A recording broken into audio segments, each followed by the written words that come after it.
प्रवेश कर चुके हैं हिंदी नॉवेल मास्टर की उस गुप्त दुनिया में, जहां कहानियां सिर्फ लिखी नहीं जाती, जाग उठती है। यहां हर छाया के पीछे एक रहस्य छिपा है, हर कदम पर एक अनसुनी फुसफुसाहट, और हर कहानी आपको उस अंधेरे दरवाजे तक ले जाती है जिसे खोलने की हिम्मत हर किसी में नहीं होती। डिस्क्लेमर: इस संसार के सभी पात्र, घटनाएं और स्थान कल्पना के धुएं से जन्मे हैं। इनका किसी वास्तविक व्यक्ति,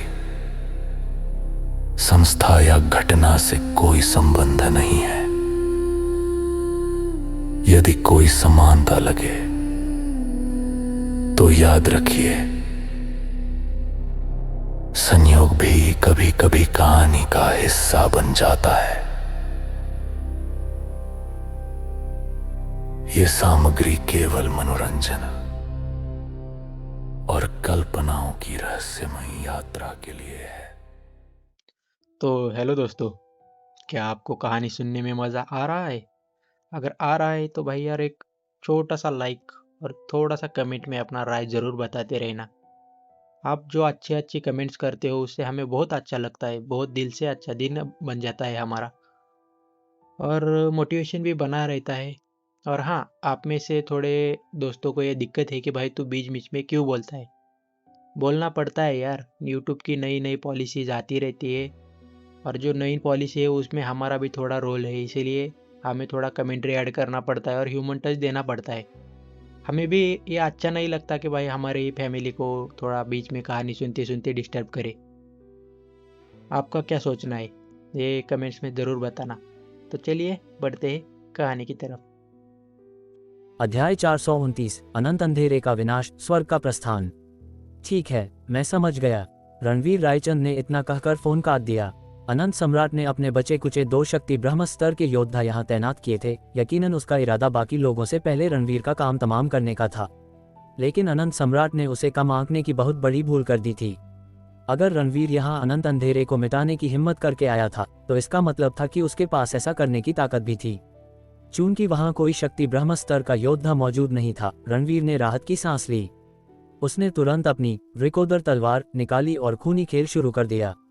अनंत सम्राट की मौत के बाद अनंत अंधेरे की किस्मत का फैसला तो पहले ही हो चुका था। ... 1 घंटे के भीतर रणवीर ने विक्रम और अग्नि के साथ मिलकर अनंत अंधेरे के हजारों सदस्यों का सफाया कर दिया, एक भी जिंदा नहीं बचा। चलो अब बाहरी इलाके में करण, हंसा और बाकी लोगों से मिलते हैं, रणवीर ने आदेश दिया और उन दोनों को लेकर बाहर की ओर चल पड़ा। लेकिन जैसे ही उन्होंने कदम बढ़ाए, क्षितिज पर लोगों का एक बड़ा समूह नजर आया जो बिजली की रफ्तार से उनकी ओर बढ़ा आ रहा था। लगता है अब हमें कहीं जाने की जरूरत नहीं है, रणवीर मुस्कुराया और रुक गया। पलक झपकते ही अनगिनत लोग उनके सामने आ खड़े हुए। ये रुद्रधाम की सेना और छाया संप्रदाय के लोग थे। प्रमुख को प्रणाम, हमें रोकने वाले अनंत अंधेरे के 5000 लोगों का सफाया कर दिया गया है, कृपया अगला आदेश दें प्रमुख। बहुत बढ़िया, शाबाश, रणवीर ने आगे बढ़ते हुए कहा। कुछ लोगों को अनंत अंधेरे के मुख्यालय की तलाशी लेने के लिए भेजो। हैं, और अनंत सम्राट का क्या हुआ? करण के चेहरे पर उलझन थी। बाकी अष्टनाग राजाओं और हंसा की आंखों में भी सवाल थे। उसे तो प्रमुख ने मार गिराया, और क्या अनंत अंधेरे के बाकी 5000 लोग भी मारे गए? उनका नामो निशान मिट गया। विक्रम हंसा, हे भगवान, ये सुनते ही सबके मुंह से सिसकी निकल गई। वे सदमे में थे। वे तो जल्दी से अपने दुश्मनों को खत्म करके यहाँ मदद के लिए आना चाहते थे। आखिर प्रमुख अपने साथ सिर्फ विक्रम और अग्नि को ही लाए थे, पर यहाँ तो पासा ही पलट गया। उनके पहुंचने से पहले ही अनंत सम्राट और उसके 5000 लोग मारे जा चुके थे। ये तो अकल्पनीय था। हालांकि जल्द ही सबने खुद को संभाल लिया। वे यहाँ अनंत अंधेरे को बर्बाद करने ही तो आए थे। अगर अनंत सम्राट नहीं मारा जाता तो हैरानी की बात होती। ये तो बहुत अच्छा हुआ। नंबर 1 बाहुबली, अनंत अंधेरे का अंत हो गया। अब अंधार जगत का कोई अस्तित्व नहीं रहेगा, करण ने जोश में कहा। नहीं, रणवीर ने सिर हिलाया, तुम भूल रहे हो, अंधार जगत में अभी भी नवमंडल बाकी है। नवमंडल तो सिर्फ 3 महान निषिद्ध क्षेत्रों में से एक है, उसकी तुलना अनंत अंधेरे से नहीं हो सकती। जब अनंत अंधेरा ही नहीं रहा तो नवमंडल से क्या खतरा होगा? करण ने कहा, होना तो ऐसा ही चाहिए था, लेकिन मुझे अनंत सम्राट से कुछ गुप्त जानकारी मिली है। अंधार जगत के मालिक सिर्फ अनंत अंधेरा नहीं बल्कि नवमंडल वाले भी हैं। रणवीर ने खुलासा किया। क्या अंधार जगत के मालिकों में नवमंडल भी शामिल है? करण और बाकी सभी के चेहरों पर अविश्वास साफ झलक रहा था। फिर रणवीर ने संक्षेप में सबको वह खबर सुनाई जो उसे अनंत सम्राट से मिली थी। सुनने के बाद सबके चेहरों पर सदमे की लकीरें और गहरी हो गईं। अनंत अंधेरे ने दरअसल नवमंडल की मदद से ही अंधार जगत का निर्माण किया था। नक्शे खोजने से लेकर संसाधन उपलब्ध कराने तक ये सब काम नवमंडल ने ही अनंत अंधेरे को सौंपे थे। लेकिन नवमंडल की उत्पत्ति बहुत रहस्यमयी थी। प्रमुख, क्या आपको लगता है कि नवमंडल भी साधना लोक की कोई ताकत है जिसे अंधार जगत में स्थापित किया गया है? ठीक वैसे ही जैसे देवलोक है, करण ने जिज्ञासावश पूछा। लेकिन साधना लोक में तो गिने चुने संगठन हैं। नवमंडल को खड़ा करने के लिए इतनी मेहनत कौन करेगा? और हमें इसके बारे में कोई जानकारी भी नहीं मिली। अगर प्रमुख ने अनंत सम्राट से पूछताछ न की होती तो अनंत अंधेरे के पतन के बाद भी हम अंधेरे में ही रहते। विक्रम ने भी अपनी राय रखी। रणवीर कुछ पल के लिए चुप रहा। अब जब अनंत अंधेरा खत्म हो चुका था, वह भी इस मुद्दे पर विचार कर रहा था। देवलोक के पीछे पश्चिम की सबसे बड़ी ताकत स्वर्ग संस्था है, जो कल्पना से भी ज्यादा शक्तिशाली है। सिर्फ उनके अधीनस्थ न्यायाधीशों ने आर्यावर्त में घुसने की जुर्रत की थी। हालांकि उन्होंने सीनियर गायत्री देवी को बुरी तरह घायल करने के लिए धोखे का सहारा लिया था, लेकिन यह उनकी अपनी ताकत के बिना मुमकिन नहीं था। फिर भी देवलोक को अंधार जगत में अनंत अंधेरे के बराबर नहीं माना जाता था, वह अब भी सिर्फ एक निषिद्ध क्षेत्र था। लेकिन नवमंडल अलग था। अनंत सम्राट ने कहा था कि यह एक साझेदारी का रिश्ता था, लेकिन उसकी बातों से साफ लग रहा था कि अनंत अंधेरा दरअसल नवमंडल के इशारों पर नाचता था। अगर नवमंडल एक मोहरे के रूप में इतनी ताकत रखता था तो उसके पीछे मौजूद अस्तित्व कितना शक्तिशाली होगा। रणवीर इसकी कल्पना करने से भी कतरा रहा था। अब इस पर और विचार करने की जरूरत नहीं है। नवमंडल की उत्पत्ति चाहे जो भी हो, जब तक वे हमें नहीं छेड़ते सब ठीक है। चलो जल्दी से इस जगह की तलाशी लो, रणवीर ने कहा। जी प्रमुख। पलक झपकते ही रुद्रधाम के लोगों का एक समूह अनंत अंधेरे के मुख्यालय को खंगालने लगा। आखिरकार अंधार जगत के खुले शासक के रूप में अनंत अंधेरे ने न जाने कितनी बेशकीमती चीजें जमा कर रखी होंगी। जब रुद्र सेना तलाशी ले रही थी, रणवीर बाहर इंतजार कर रहा था। शायद चारों अष्टनाग राजा पहले ही रास्ते में होंगे। जहां तक घरेलू हालात का सवाल था, रणवीर ज्यादा चिंतित नहीं था। दिल्ली में ऋषि चरणदास की मौजूदगी में किसी के भी गड़बड़ करने का सवाल ही नहीं उठता था। वे एक अर्धशक्ति अधिपति थे। पूरे साधना लोक में ऐसे गिने चुने लोग ही मिलते थे। इसके अलावा ऋषि चरणदास ने इतने सालों तक साधना की थी, उनकी शक्ति बेहद शुद्ध थी, जिसका मुकाबला कोई साधारण अर्धशक्ति अधिपति नहीं कर सकता था। और बाहरी दुनिया के लिए स्वप्ना का खौफ भी था, जो अपनी गुरु मां के नाम पर कायम था। दोहरी सुरक्षा के साथ जब तक किसी की मौत न आए हो, कोई भी लापरवाही करने की हिम्मत नहीं करेगा। लेकिन जो रणवीर नहीं जानता था वह ये था, जिस वक्त वह अनंत अंधेरे पर हमला कर रहा था, पश्चिम से एक फोन प्राचीन शर्मा कुल के पास आया, जिसमें विशेष रूप से शर्मा परिवार के मुखिया को खुद बात करने के लिए कहा गया। क्या अहंकार है? क्या तुम जानते हो ये कौन सी जगह है, फिर भी हमारे मुखिया को फोन पर बुलाने की जुर्रत करते हो? शर्मा परिवार के एक बुजुर्ग ने कड़क कर कहा। स्वर्ग संस्था। फोन से तुरंत 2 बर्फीले शब्द सुनाई दिए। फोन उठाने वाले बुजुर्ग को लगा जैसे उस पर बिजली गिर गई हो। उसके पैरों के तलवों से लेकर सिर तक एक सिहरन दौड़ गई। स्वर्ग संस्था। सिर्फ इन 2 शब्दों के वजन से उसे दूसरा सवाल पूछने का कोई हक नहीं था। 1 मिनट रुकिए, इतना कहकर वह तुरंत शर्मा परिवार के मुखिया महेंद्र शर्मा को बुला लाया। एक गुप्त कमरे में तकनीक के जरिए दीवार पर अचानक एक छवि उभरी। छवि में एक बूढ़ा आदमी था जिसने बड़ा सा चोगा पहन रखा था। उसका चेहरा साफ नजर नहीं आ रहा था। सिर्फ स्क्रीन पर दिखाई देने भर से उसने एक जबरदस्त दबाव पैदा कर दिया था। जब महेंद्र शर्मा ने सामने वाले को देखा तो वे भी उसे देख सकते थे। दोनों स्क्रीन के जरिए सीधे बात कर सकते थे, बिल्कुल वैसे ही जैसे आमने सामने हो। स्वर्ग संस्था को मुझसे क्या काम है? महेंद्र शर्मा ने सीधे पूछा। क्या शर्मा परिवार रणवीर रायचंद को बर्बाद करना चाहता है? जैसे ही स्वर्ग संस्था के उस व्यक्ति ने मुंह खोला, महेंद्र शर्मा और उनके बगल में खड़े बुजुर्गों के चेहरे का रंग उड़ गया। तुम्हारा क्या मतलब है? महेंद्र शर्मा ने भारी आवाज में पूछा। रणवीर अपने आदमियों को लेकर अनंत अंधेरे पर हमला करने गया है। पूरे पूर्व देश की सुरक्षा के लिए उसने अपनी आधी ताकत ही छोड़ी है, स्वर्ग संस्था के व्यक्ति ने खुलासा किया। अनंत अंधेरे पर हमला? महेंद्र शर्मा सन रह गए। क्या ये रणवीर पागल हो गया है? वह अंधार जगत का बाहुबली है, जिसकी ताकत अथाह और गहरी है। यहाँ तक कि उनके जैसे प्राचीन कुल भी उससे थोड़ा कतराते थे। अब मैं तुम्हारा मतलब समझा। महेंद्र शर्मा को अचानक बात समझ में आई। तुम मुझे यह इसलिए बता रहे हो क्योंकि तुम चाहते हो कि मैं रणवीर के ठिकाने पर हमला करूं। तुम बहुत सीधा सोच रहे हो। प्राचीन मेहता कुल, जिसने पिछली बार रणवीर के परिवार पर हाथ डालने की जुर्रत की थी, उसका नामो निशान मिटा दिया गया, पूरा कुल पैरों तले रौंद दिया गया। इसके अलावा तुम स्वर्ग संस्था वालों को यह नहीं पता कि भले ही रणवीर दिल्ली में न हो, हमारे लिए कुछ करना आसान नहीं है, क्योंकि उसे दिव्य ज्योति आश्रम का संरक्षण प्राप्त है। तुम स्वर्ग संस्था वाले किसी और से बेहतर जानते होगे कि गायत्री देवी किस स्तर की योद्धा है ना? उस वक्त 4 न्यायाधीशों को भेजने के बाद भी वे उन्हें मारने में नाकाम रहे थे। सिर्फ रणवीर को मारने के लिए प्राचीन शर्मा कुल दिव्य ज्योति आश्रम से दुश्मनी मोल ले। क्या वे बेवकूफ थे? अध्याय 430 शर्मा और राजपूत, 2 प्राचीन कुलों का प्रस्थान। हा। स्क्रीन पर मौजूद स्वर्ग संस्था का व्यक्ति अचानक जोर से हंस पड़ा। उसके कंधे बेतहाशा हिल रहे थे। क्या हो अगर मैं तुम्हें बताऊं कि गायत्री देवी पहले ही मर चुकी हैं? धड़ाम। इस खबर ने महेंद्र शर्मा को अंदर तक झकझोर दिया। उनकी आंखों में गहरा सदमा था। दिव्य ज्योति आश्रम की प्रमुख गायत्री देवी मर चुकी हैं। क्या तुम यकीन से कह सकते हो कि यह खबर पक्की है? अगर हमने पूरी छानबीन न की होती तो तुम्हें क्या लगता है स्वर्ग संस्था तुम्हें क्यों खोज रही होती? रणवीर दिल्ली में नहीं है और गायत्री देवी, जिनसे तुम्हारा प्राचीन कुल डरता था, वे भी गुजर चुकी हैं। यह मौका जिंदगी में एक बार मिलता है। अब ये तुम पर है कि तुम इसे भुना पाते हो या नहीं। महेंद्र शर्मा की आंखों में एक तेज चमक आ गई। वे स्वाभाविक रूप से समझ गए कि सामने वाले का क्या मतलब है। रणवीर दिल्ली में नहीं था और जिस एकमात्र शख्स से वे डरते थे, गायत्री देवी, वे वास्तव में मर चुकी थीं।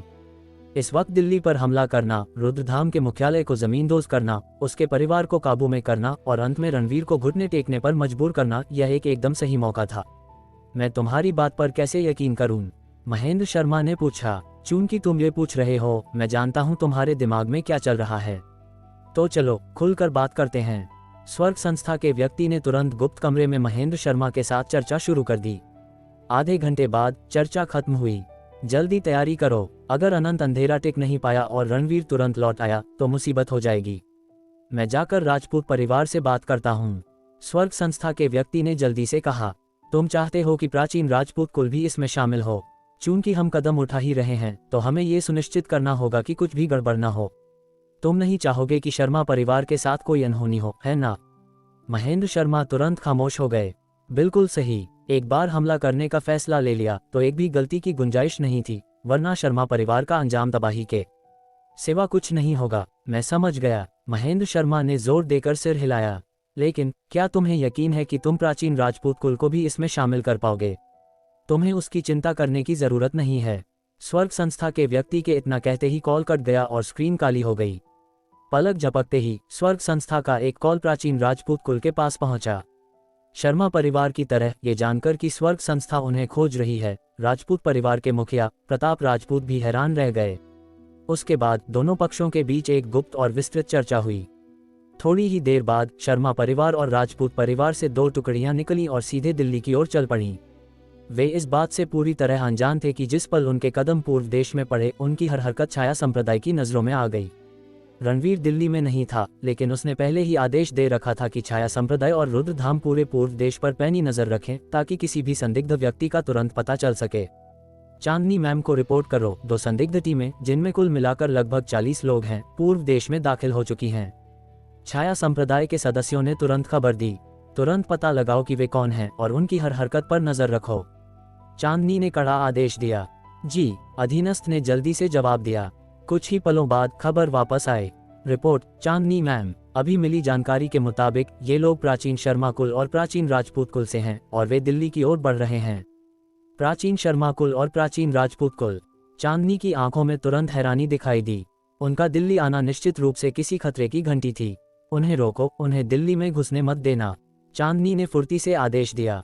जी। पलक झपकते ही आदेश जारी हो गया और छाया संप्रदाय के सभी सदस्य हरकत में आ गए। चांदनी ने आकाश को भी यह खबर दे दी। प्राचीन शर्मा कुल और प्राचीन राजपूत कुल, वे न पहले आए न बाद में। उन्होंने ठीक वही वक्त चुना जब प्रमुख यहाँ नहीं हैं। उनके इरादे वाकई खतरनाक हैं। रुद्रधाम के सभी सदस्य, मेरा आदेश सुनो। Level 1 alert. आकाश ने भी तुरंत हुक्म दिया। पूर्व देश में बची हुई 5 लाख की सेना भी पूरी रफ्तार से हरकत में आ गई। ... थोड़ी देर बाद दिल्ली के बाहरी इलाके में प्राचीन शर्मा कुल और प्राचीन राजपूत कुल के दर्जनों लोग रुद्र सेना और छाया संप्रदाय के सदस्यों के सामने खड़े थे। उनके चेहरे पर क्रूरता थी। दिल्ली में घुसने से पहले ही उन्हें पकड़ लिया गया था। ऐसा लगता था कि पूर्व देश वाकई रणवीर का गढ़ बन चुका था, जहां पत्ता भी रुद्रधाम की मर्जी के बिना नहीं हिलता था। मैं कहता हूँ, तुम्हारा प्राचीन शर्मा कुल यहाँ फिर क्या करने आया है, और साथ में राजपूत परिवार को भी घसीट लाया? क्या पिछली बार का सबक काफी नहीं था? आकाश ने कड़क आवाज में पूछा। ये सुनते ही शर्मा परिवार के सदस्यों के बीच खड़े जगदीश शर्मा ने गुस्से से उन्हें घूरा। पिछली बार वही थे जो समूह को लेकर दिल्ली आए थे, रणवीर को डराने के इरादे से, लेकिन उल्टा उनका एक एल्डर मारा गया और उन्हें भारी बेइज्जती झेलनी पड़ी। हमारे कुल के मुखिया आज यहाँ मौजूद हैं, तो अपनी जबान संभाल कर बात करो, वरना तुम्हें पता भी नहीं चलेगा कि तुम कब मारे गए। ये पूर्व देश का इलाका है। मैं भी तुम्हें याद दिला दूं, बेहतर होगा कि तुम जल्दी से यहाँ आने का अपना मकसद बता दो। आकाश ने भी तल्खी से कहा। सीधी सी बात है, रणवीर ने पिछली बार मेरे शर्मा परिवार के एक एल्डर को मारा था। आज मैं उससे हिसाब मांगने आया हूँ। महेंद्र शर्मा ने बेपरवाही से कहा। हिसाब मांगने? आकाश ने तिरस्कार से सांस छोड़ी। वह तुम्हारे शर्मा परिवार के लोग थे जो मौत को दावत देते हुए दिल्ली आए और हमारे प्रमुख को उकसाने की हिमाकत की। सिर्फ एक एल्डर को मारना तो हमारी शराफत थी, वरना पिछली बार कोई जिंदा नहीं बचता। हरामजादे, हमारे मुखिया से इस तरह बात करने की तुम्हारी हिम्मत कैसे हुई? तुरंत घुटने टेक कर माफी मांगो। जगदीश शर्मा चिल्लाया। मैं तो बस सच कह रहा हूँ। तुम्हें क्या लगता है तुम कौन हो जो मैं तुमसे माफी मांगूंगा? आकाश ने ठंडी आवाज में कहा। गुस्ताख, शर्मा परिवार का अपमान करने की हिम्मत? तोमर, जगदीश शर्मा दहाड़ा। शूम, उसका शरीर बिजली की रफ्तार से हिला, सीधे आकाश को मारने के लिए दौड़ा। तुम वाकई अपनी औकात से ज्यादा उछल रहे हो। मैंने कहा था कि पिछली बार तुम सबको न मारना हमारी शराफत थी, फिर भी तुम यहाँ आकर जंगलीपन दिखा रहे हो। आकाश ने हुंकार भरी, फिर अपना मुक्का घुमाया। उसकी प्राण शक्ति उमड़ पड़ी। धड़ाम, दोनों के हमले जोरदार तरीके से टकराए। आकाश का शरीर कई कदम पीछे धकेल दिया गया।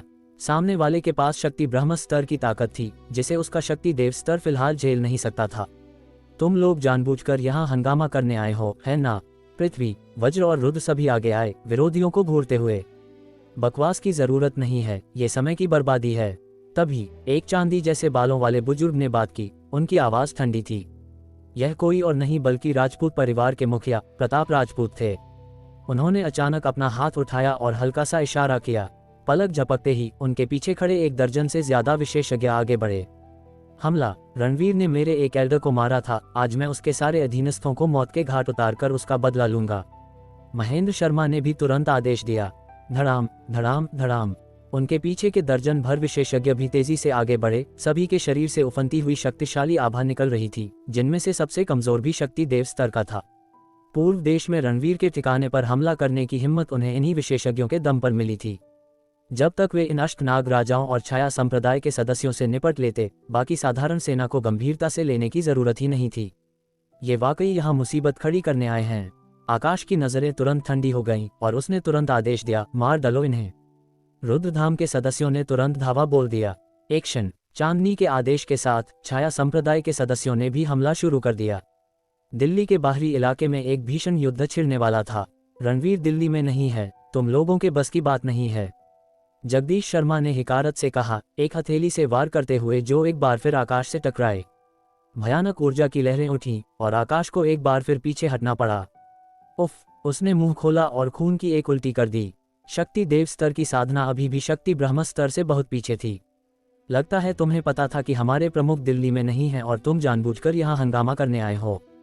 कायरों की फौज, आकाश ने ताना मारा। अध्याय 431, ऋषि चरण दास का हस्तक्षेप। जगदीश शर्मा को तभी एहसास हुआ कि उसने कुछ गलत कह दिया है, लेकिन उसने लापरवाही से कहा, भले ही रणवीर दिल्ली में होता तब भी उसे मरना ही पड़ता। क्या तुम्हें वाकई लगता है कि पिछली बार हमारे कदम पीछे खींचने की वजह रणवीर की ताकत का डर था? तुम गलतफहमी में हो, वह सिर्फ इसलिए था क्योंकि दिव्य ज्योति आश्रम ने तुम्हें बचाने के लिए कदम बढ़ाया था। जैसे ही जगदीश शर्मा ने बात की, उसने एक और हथेली का वार किया, जो बेहद खूंखार और बिजली सा तेज था। आकाश ने रोकने के लिए अपना हाथ उठाया। धड़ाम, टकराव के बाद उसे फिर से पीछे धकेल दिया गया। मुंह से खून निकल पड़ा। पृथ्वी, वज्र, रुद्र, कोई मदद नहीं कर सकता था। उन सब के पास निपटने के लिए अपने अपने विरोधी थे। चूंकि तुम जानते हो कि दिव्य ज्योति आश्रम हमारी रक्षा कर रहा है, फिर भी तुम यहाँ आने की हिम्मत कैसे कर रहे हो? आकाश ने तीखे स्वर में पूछा। हाँ हाँ, यह मत सोचो कि हमें पता नहीं है, गायत्री देवी तो कब की मर चुकी हैं। जगदीश शर्मा ने अहंकार से हंसते हुए कहा। फिर एक बेरहम जानलेवा चाल चली। वे सब जानते थे कि गायत्री देवी मर चुकी हैं। आकाश और बाकी लोगों की आंखें सिकुड़ गईं। शूम, उसी पल एक ठंडी चमक नीचे उतरी जो अपने साथ भयानक खतरा लाई थी। जगदीश शर्मा का जो विशाल हाथ आकाश पर हमला कर रहा था, उसने तुरंत दिशा बदली और उस ठंडी चमक से टकराया। बैंग, एक तेज धमाके के साथ जगदीश शर्मा कई कदम पीछे हट गया। उसकी बांह पर एक घाव उभर आया और खून रिसने लगा। मुझे घायल करने की औकात। चौंककर उसने तुरंत ऊपर देखा। सफेद कपड़ों में एक आकृति उसके सामने प्रकट हुई, जिसके हाथ में एक वक्र कृपाण थी जिस पर फूलों की पंखुड़ियां उकेरी हुई थीं। ये चांदनी थी, छाया संप्रदाय की एक छाया। जगदीश शर्मा ने तुरंत उसकी पहचान का अंदाजा लगा लिया। चांदनी ने कोई जवाब नहीं दिया। उसका शरीर तेजी से हिला, उसकी कृपाण ने हवा में एक चमकदार चाप बनाया और एक रूह कंपा देने वाली आभा प्रकट हुई। खून, चाहे छाया संप्रदाय हो या रुद्रधाम, तुम सब आज मरने वाले हो, जगदीश शर्मा ने हिकारत से कहा और तुरंत चांदनी पर हमला कर दिया। लड़ाई एक बार फिर गतिरोध में फंस गई। दूसरी तरफ हिमानी भी प्राचीन राजपूत कुल के सदस्यों के साथ भीषण युद्ध में उलझी हुई थी। मुख्य युद्ध के मैदान के बाहर शर्मा परिवार के मुखिया महेंद्र शर्मा और राजपूत परिवार के मुखिया प्रताप राजपूत दोनों अपने हाथ पीछे बांधे खड़े थे, ठंडी बेरुखी से हालात को देख रहे थे। उनमें से प्रत्येक के पास एक बूढ़ा व्यक्ति खड़ा था। वे खामोश थे, बस उतनी ही ठंडी नजरों से घूर रहे थे। उनसे एक घनी आभा निकल रही थी, मानो उनके भीतर ज्वालामुखी धधक रहे हों, जिससे बेहद खतरनाक एहसास हो रहा था। लड़ाई कई मिनट तक चलती रही। चांदनी, हिमानी और चारों अष्टनाग राजा सब घायल थे, फिर भी वे जबरदस्त प्रतिरोध कर रहे थे। इन लोगों की ताकत वाकई प्रभावशाली है, महेंद्र शर्मा ने हैरानी से कहा। जो आदमी वह और प्रताप राजपूत लाए थे, उन्हें मिलाकर कुल 38 विशेषज्ञ थे, जिनमें सबसे कमजोर भी शक्ति देव स्तर का था। उन 2 बूढ़े आदमियों को छोड़कर जिनके पास गहरी आभा थी, जो 36 लोग लड़ रहे थे, उनमें 6 शक्ति ब्रह्मस्तर के महान विशेषज्ञ थे। फिर भी वे छाया संप्रदाय और रुद्रधाम के उच्च स्तरीय सदस्यों को कम समय में हराने में असमर्थ थे। मुखिया शर्मा, मेरी नज़र में ये काम नहीं करेगा जब तक हम कुल के पूर्वजों को दखल देने के लिए नहीं कहते। इसे लंबा खींचना हमारे लिए नुकसानदायक है, प्रताप राजपूत ने कहा। जैसे ही उन्होंने अपनी बात खत्म की, उनके बगल में खड़े बूढ़े आदमियों की आंखों में हत्या की मंशा चमक उठी। वे कार्रवाई के लिए तैयार थे। वे प्राचीन शर्मा कुल और प्राचीन राजपूत कुल के कुल पूर्वज थे और दोनों के पास अर्ध शक्ति अधिपति स्तर की साधना थी। दिल्ली में रणवीर के ठिकाने पर सीधा हमला करने के लिए दोनों प्राचीन कुलों ने अपनी लगभग पूरी ताकत झोंक दी थी। अगर उन्हें कदम उठाना था तो उन्हें सफल होना ही था, वरना जो उनका इंतजार कर रहा था वह निश्चित रूप से सर्वनाश था। ठीक है, महेंद्र शर्मा ने तुरंत सिर हिलाया। कुल पूर्वज, हमें आप पर भरोसा है। शूम शूम, पलक झपकते ही दोनों कुल पूर्वज आगे बढ़े। एक अत्याचारी ऊर्जा किसी राक्षसी जानवर या बाढ़ की तरह बेतहाशा फूट पड़ी, जिसने चारों दिशाओं में दुनिया को हिला दिया। हर किसी ने इस भयानक आभा को महसूस किया और उनके चेहरे सदमे से भर गए। सब लोग सावधान, आकाश और चांदनी लगभग एक साथ चिल्लाए। कीड़ों का एक झुंड, शर्मा परिवार के पूर्वज ने हिकारत से सांस छोड़ी और अचानक अपना हाथ फैलाया। पलक झपकते ही अनंत ऊर्जा एक साथ मिल गई और एक आंधी ऐसे गरजी मानो दुनिया का अंत आ गया हो। तुम सब मरो, उसने कड़कड़ाती आवाज में कहा। उसकी हथेली पलटी और दर्जनों बैंगनी रोशनियां बिजली की तरह निकलीं। फ फ फ, जो भी उसकी चपेट में आया तुरंत मर गया। खून के छींटे हर जगह उड़ गए। इन बैंगनी रोशनियों का निशाना ठीक 2 छाया, चांदनी और हिमानी, चारों अष्टनाग राजा, आकाश, पृथ्वी, वज्र और रुद्र के साथ साथ रुद्रधाम और छाया संप्रदाय के कई विशेषज्ञ थे। एक अर्ध शक्ति अधिपति के सामने कौन टिक सकता था? इन लोगों का अंत निश्चित था। महेंद्र शर्मा और प्रताप राजपूत ने ठंडी नजरों से देखा, लेकिन ठीक उसी पल दूर से अचानक एक आंधी आई, जिसने उन सभी दर्जनों बैंगनी रोशनियों को एक ही झटके में चकनाचूर कर दिया। अरे! शर्मा परिवार का पूर्वज अचानक चौंक गया। किसी विशेषज्ञ ने हस्तक्षेप किया। चांदनी, हिमानी और चारों अष्टनाग राजा भी एक पल के लिए हैरान रह गए, लेकिन बहुत जल्दी उन्हें कुछ याद आया और वे बेहद उत्साहित हो गए। यह जरूर ऋषि चरणदास हैं जिन्होंने कदम उठाया है।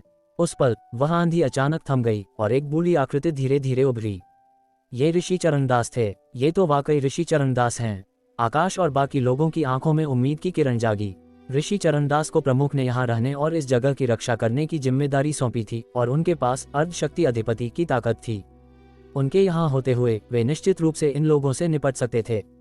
दिल्ली में ऐसा विशेषज्ञ कैसे हो सकता है? तुम कौन हो? शर्मा परिवार के पूर्वज ने भारी आवाज में पूछा। जब विरोधी ने पहली बार काम किया तो उसे और बाकी सभी को लगा कि स्वर्ग संस्था द्वारा दी गई जानकारी गलत थी और रणवीर वास्तव में अभी भी दिल्ली में है। जब वह आकृति प्रकट हुई और उन्होंने देखा कि यह एक बूढ़ा तांत्रिक है, तभी सबके चेहरों पर हैरानी के भाव आए। मुझे आश्चर्य है कि क्या आपने ऋषि चरणदास का नाम सुना है? ऋषि चरणदास ने शांति से कहा। ऋषि चरणदास, ये नाम सुनते ही दोनों प्राचीन कुलों के लोगों के चेहरे का रंग बदल गया। तो ये ऋषि चरणदास हैं। सोचना भी मुश्किल है कि आप अभी भी इस दुनिया में जिंदा हैं। शर्मा परिवार के पूर्वज ने गंभीरता से कहा। आर्यावर्त के असली शीर्ष विशेषज्ञों को उंगलियों पर गिना जा सकता था और ऋषि चरणदास उनमें से एक स्थान रखते थे, जिन्हें बहुत प्रतिष्ठा का आदमी माना जाता था। लेकिन पिछले कुछ दशकों में उनका कोई अता पता नहीं था और अफवाहें भी उड़ी थीं कि वे बहुत पहले ही गुजर चुके हैं। इस समय ऋषि चरणदास के प्रकट होने से दोनों कुलों के लोगों को गहरा सदमा लगा। चूंकि आप मेरा नाम जानते हैं, क्या आप इस साधु का मान रख सकते हैं और तुरंत यहाँ से जा सकते हैं? ऋषि चरणदास ने कहा। दोनों कुलों के लोगों का जाने का कोई इरादा नहीं था। उन्होंने आखिरकार रणवीर की अनुपस्थिति का फायदा उठाकर इतनी बड़ी ताकत जुटाई थी, वे बस ऐसे ही कैसे जा सकते थे। एक बार जब वे चले गए तो रणवीर के स्वभाव को देखते हुए दिल्ली लौटते ही वह दोनों प्राचीन कुलों पर टूट पड़ेगा। ये हमारे और रणवीर के बीच की दुश्मनी है, आप इसमें क्यों टांग अड़ा रहे हैं? शर्मा परिवार के पूर्वज ने भारी लहजे में पूछा। प्रमुख, रणवीर और इस साधु का एक खास रिश्ता है। मैंने उनसे वादा किया था कि मैं इस जगह की रक्षा करूंगा और कोई खतरा नहीं आने दूंगा। अगर मैंने आपको यहाँ जंगलीपन करने दिया तो जब प्रमुख रणवीर वापस आएंगे तो मैं उन्हें क्या मुंह दिखाऊंगा? ऋषि चरणदास ने कड़ाई से कहा। इसके अलावा अगर यह आपके और प्रमुख रणवीर के बीच की दुश्मनी है और वे अभी दिल्ली में नहीं हैं, तो उनके अधीनस्थों से निपटने का क्या फायदा? आप उनके लौटने का इंतजार क्यों नहीं करते और फिर उनसे हिसाब क्यों नहीं करते? दोनों कुलों के लोगों की आंखें तुरंत ठंडी हो गईं। क्या मजाक है? रणवीर की गैरमौजूदगी ही तो वजह थी कि उन्होंने हमला करने की हिम्मत की। अगर रणवीर यहाँ होता तो उन्हें 2 बार सोचना पड़ता। रणवीर की गैरमौजूदगी उसका अपना मामला है। चूंकि हम आए हैं, हमें आज हिसाब चाहिए, वरना क्या मेरे शर्मा परिवार का एक एल्डर बेकार में मारा गया? महेंद्र शर्मा ने अचानक कहा। ऋषि चरणदास, चूंकि आप मरे नहीं हैं, आपको अपनी जान की कद्र करनी चाहिए और दूसरों के मामले में टांग नहीं अड़ानी चाहिए। प्रताप राजपूत ने भी ठंडे स्वर में कहा। क्या तुम मुझे धमका रहे हो? ऋषि चरणदास की नजर उन पर पड़ी। पलक झपकते ही एक अदृश्य आभा अचानक प्रताप राजपूत पर आ गिरी, जो माउंट एवरेस्ट जितनी भारी और बेमिसाल थी। अध्याय 432, 1 के मुकाबले 2, ऋषि चरणदास की प्रचंड शक्ति। Domain attack. प्रताप राजपूत का चेहरा बुरी तरह बदल गया। भारी दबाव के नीचे उसके पूरे कंकाल से कड़कड़ाने की आवाजें आने लगीं। उसने एक पल भी बर्बाद करने की हिम्मत नहीं की और प्रतिरोध करने के लिए अपनी प्राण शक्ति को घुमाया।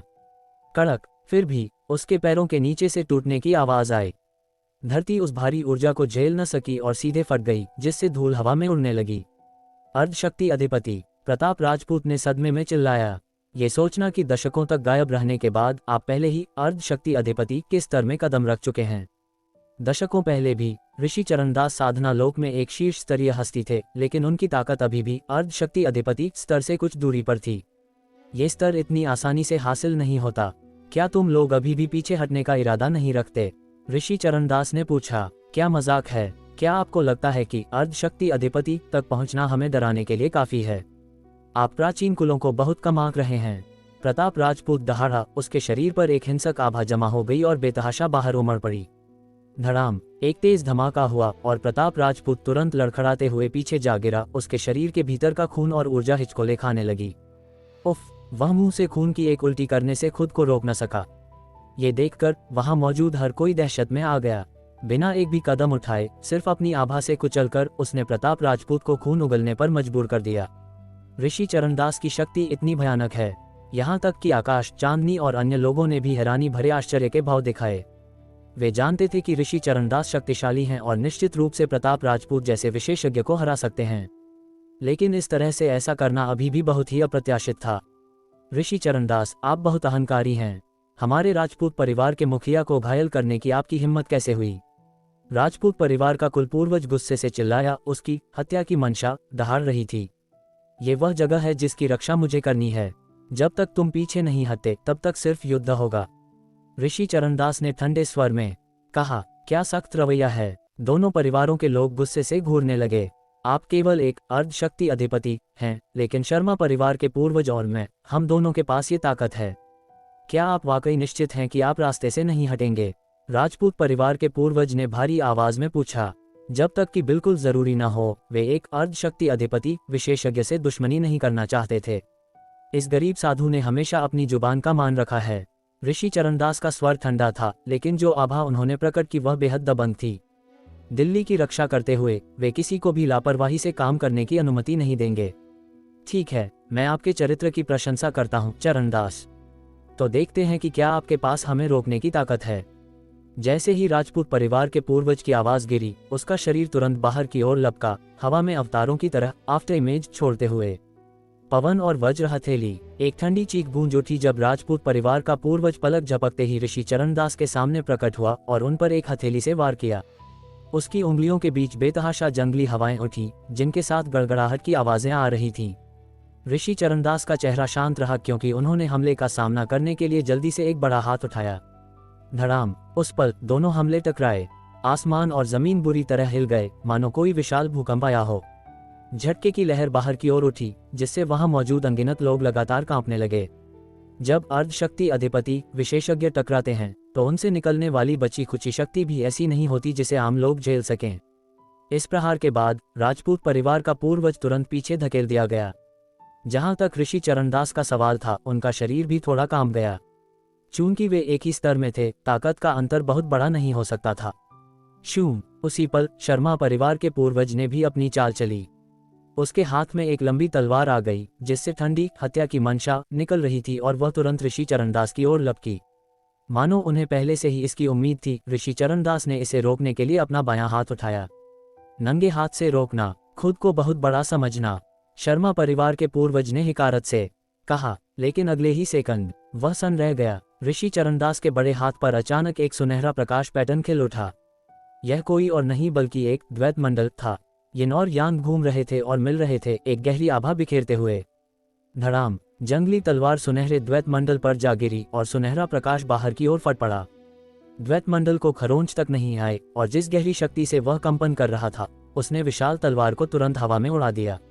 शर्मा परिवार का पूर्वज उसके बाद जमीन पर आ गिरा। उसकी आंखों में दहशत भरी थी। क्या शक्तिशाली युद्ध कौशल है! अपनी खुद की ताकत से उन्होंने राजपूत परिवार के पूर्वज और शर्मा परिवार के पूर्वज को एक के बाद एक पीछे खदेड़ दिया था। ऋषि चरणदास की ताकत ने आकाश और बाकी लोगों को उन्हें एक बिल्कुल नई रोशनी में देखने पर मजबूर कर दिया। ये युद्ध शक्ति, मुझे डर है कि यह प्रमुख को टक्कर देने के लिए काफी है। इसे एक साथ मारो, राजपूत परिवार का पूर्वज चिल्लाया। ठीक है, शर्मा पूर्वज सहमत हो गया। पलक झपकते ही दो शीर्ष स्तरीय विशेषज्ञों ने ऋषि चरणदास के खिलाफ एक साथ हमला बोल दिया। अपने द्वैत मंडल से मैं यिन और यांग को इकट्ठा करता हूं ताकि पंच तत्वों का विकास हो सके। ऋषि चरणदास ने अपने आप में बुदबुदाया। जैसे ही मंत्र का उच्चारण किया गया, द्वैत मंडल एक बार फिर फैल गया, एक ऐसे क्षेत्र में बदल गया जिसने उनके भौतिक शरीर को ढक लिया। इससे निकलने वाला सुनहरा प्रकाश एक ऊंची ज्वार की लहर जैसा था, उमड़ता हुआ और असीम। धड़ाम धड़ाम। राजपूत परिवार के पूर्वज और शर्मा परिवार के पूर्वज, दो अर्धशक्ति अधिपति विशेषज्ञों ने हमला किया। लगभग एक ही समय में वे द्वैत मंडल से टकराए। यह ऐसा था जैसे ड्रैगन समुद्र में प्रवेश कर रहे हों। तुरंत आकाश को हिला देने वाली लहरें उठा दी, जिसने पूरे स्थान को भर दिया। यहाँ तक कि ऋषि चरणदास का शरीर भी अब दिखाई नहीं दे रहा था। चरणदास, चाहे तुम कितने भी ताकतवर क्यों ना हो, चूंकि तुमने वह महत्वपूर्ण कदम नहीं उठाया है, तुम्हारा अंत निश्चित है। राजपूत परिवार के पूर्वज ने ठंडे स्वर में चिल्लाया। रणवीर ने अहंकार दिखाया और मेरे शर्मा परिवार के एल्डर्स को मार डाला। अगर तुम दखल न देते तो ठीक था, लेकिन चूंकि तुमने दिया है तो मरो।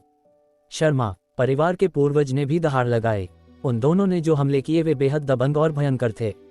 ऐसा लग रहा था मानो वे पूरे द्वैत मंडल को पूरी तरह से कुचल देना चाहते हों, जब तक कि उसका एक भी टुकड़ा न बचे। नहीं, ये बहुत खतरनाक है। ऋषि चरणदास एक के मुकाबले एक में भारी पड़ सकते हैं, लेकिन एक साथ दो अर्धशक्ति अधिपतियों के खिलाफ उनके जीतने की संभावना लगभग न के बराबर है। आकाश ने दृढ़ता से कहा और बाकी तीन अष्टनाग राजाओं के साथ आगे बढ़ा। चांदनी और हिमानी, दो छाया, कुछ नहीं बोली और तेज रफ्तार से युद्ध के मैदान की ओर दौड़ी। लेकिन जैसे ही वे करीब पहुंचे, आसमान को भरने वाली सुनहरी रोशनी अचानक तेज हो गई, उतनी ही चमकदार और आंखों को चौंधिया देने वाली जितना सूरज। भले ही तुम मिल जाओ, ये काम नहीं करेगा। एक दबंग और स्थिर आवाज गूंजी। सुनहरा प्रकाश अचानक एक भयानक भंवर में घूम गया और फिर अचानक फट पड़ा। धड़ाम धड़ाम। राजपूत परिवार के पूर्वज और शर्मा परिवार के पूर्वज को एक साथ पीछे धकेल दिया गया। उनके मुंह के कोनों से खून बह निकला। न केवल वे ऋषि चरणदास को मारने में विफल रहे बल्कि वे खुद घायल हो गए। प्रकाश बिखर गया और द्वैत मंडल गायब हो चुका था। ऋषि चरणदास अपनी जगह पर खड़े थे, अविचल। सिर्फ उनके चेहरे पर पीलापन की एक हल्की सी झलक थी। एक साथ दो अर्धशक्ति अधिपति विशेषज्ञों से निपटना वास्तव में उनकी ताकत की सीमा थी। ऋषि चरणदास ठीक हैं। आकाश और बाकी लोगों ने तुरंत राहत की सांस ली, लेकिन देखने से लग रहा था कि उन्हें भी कुछ हद तक झटका लगा है। फिर भी ये काफी चौंकाने वाला था। अकेले दो विरोधियों का सामना करना और फिर भी थोड़ा भारी पड़ना बस अकल्पनीय था। जारी रखो, ऋषि चरणदास ने ठंडे स्वर में कहा। इस लहजे में दरअसल उकसावे का एक संकेत था, मानो अभी हुई लड़ाई काफी नहीं थी। राजपूत परिवार के पूर्वज और शर्मा परिवार के पूर्वज के चेहरे बुरी तरह हैंग गए। चरणदास, ज्यादा आत्मविश्वास मत दिखाओ। क्या तुम्हें वाकई लगता है कि हमारे दो प्राचीन कुलों में केवल हम दोनों ही अर्धशक्ति अधिपति तक पहुंचे हैं? क्या कोई और अर्धशक्ति अधिपति हो सकता है? आकाश और बाकी लोगों के चेहरों का रंग बुरी तरह उड़ गया। ऋषि चरणदास अभी भी दो अर्धशक्ति अधिपतियों का सामना कर सकते थे। अगर एक और आ गया तो वे निश्चित रूप से उनसे नहीं निपट पाएंगे। ऋषि चरणदास ने अपनी नजर महेंद्र शर्मा की ओर घुमाई। तुम भी तो अर्धशक्ति अधिपति हो, है ना? तो साथ में आ जाओ। उनकी आवाज इतनी सुकून भरी थी, उन्हें बस परवाह नहीं थी कि कितने शक्तिशाली दुश्मन हैं। जहां तक महेंद्र शर्मा का सवाल था, इन शब्दों के बाद उनकी नजरें तुरंत बदल गईं। यहां आने के बाद से उन्होंने एक भी चाल नहीं चली थी, फिर भी विरोधी ने वास्तव में उनके साधना स्तर को देख लिया था। अध्याय 433, स्वप्ना का आगमन, 5 अर्धशक्ति अधिपतियों का टकराव। चूंकि राज खुल ही गया है तो अब छिपने की जरूरत नहीं। धड़ाम, पलक झपकते ही महेंद्र शर्मा के शरीर से एक हिंसक आभा फूट पड़ी।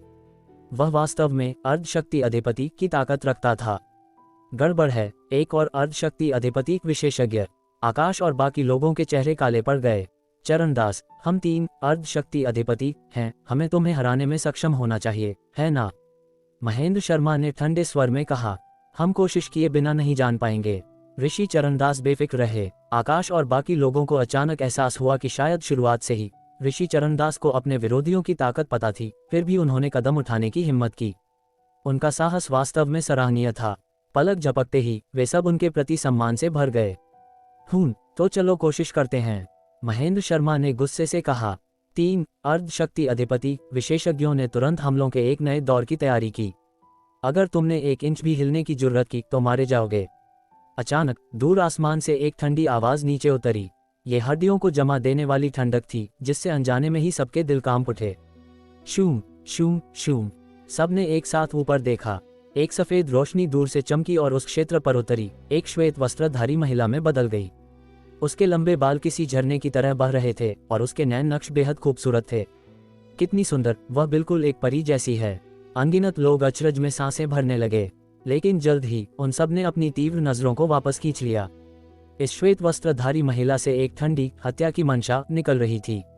उसके आगमन पर ऐसा लगा जैसे कड़ाके की सर्दी आ गई हो और तापमान गिर गया। आप कौन हैं, महाशया? महेंद्र शर्मा ने ठंडे स्वर में पूछा। स्वप्ना, श्वेत वस्त्रधारी महिला ने जवाब दिया। स्वप्ना, सब उलझन में दिख रहे थे। केवल आकाश और बाकी लोग सदमे में थे, क्योंकि वे ठीक ठीक जानते थे कि वह कौन थी। स्वप्ना एक बार पहले रुद्रधाम के कार्यालय में प्रकट हुई थी और उन्हें इसे देखने का सौभाग्य मिला था। मैं दिव्य ज्योति आश्रम की ओर से आई हूँ, स्वप्ना ने आगे कहा। इस पर दोनों महान प्राचीन कुलों के सदस्य अचानक सतर्क हो गए।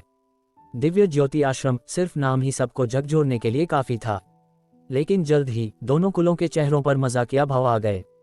तुम फिर से अपने गुरु का प्रतिनिधित्व करके रणवीर को बचाने तो नहीं आए हो, है ना? महेंद्र शर्मा ने मजाक उड़ाते हुए पूछा। जब मैं पिछली बार आई थी, मैंने दुनिया को बता दिया था कि रणवीर वह है जिसकी रक्षा दिव्य ज्योति आश्रम करता है। अगर तुमने रणवीर को छूने की हिम्मत की तो तुम दिव्य ज्योति आश्रम से दुश्मनी कर रहे हो और मेरी गुरु माँ का अपमान कर रहे हो, स्वप्ना ने ठंडे स्वर में कहा। हा, महेंद्र शर्मा पागलों की तरह हंस पड़ा। छोटी बच्ची, क्या तुम वाकई हमें बेवकूफ समझती हो? तुम्हारी गुरु माँ गायत्री देवी पहले ही मर चुकी हैं।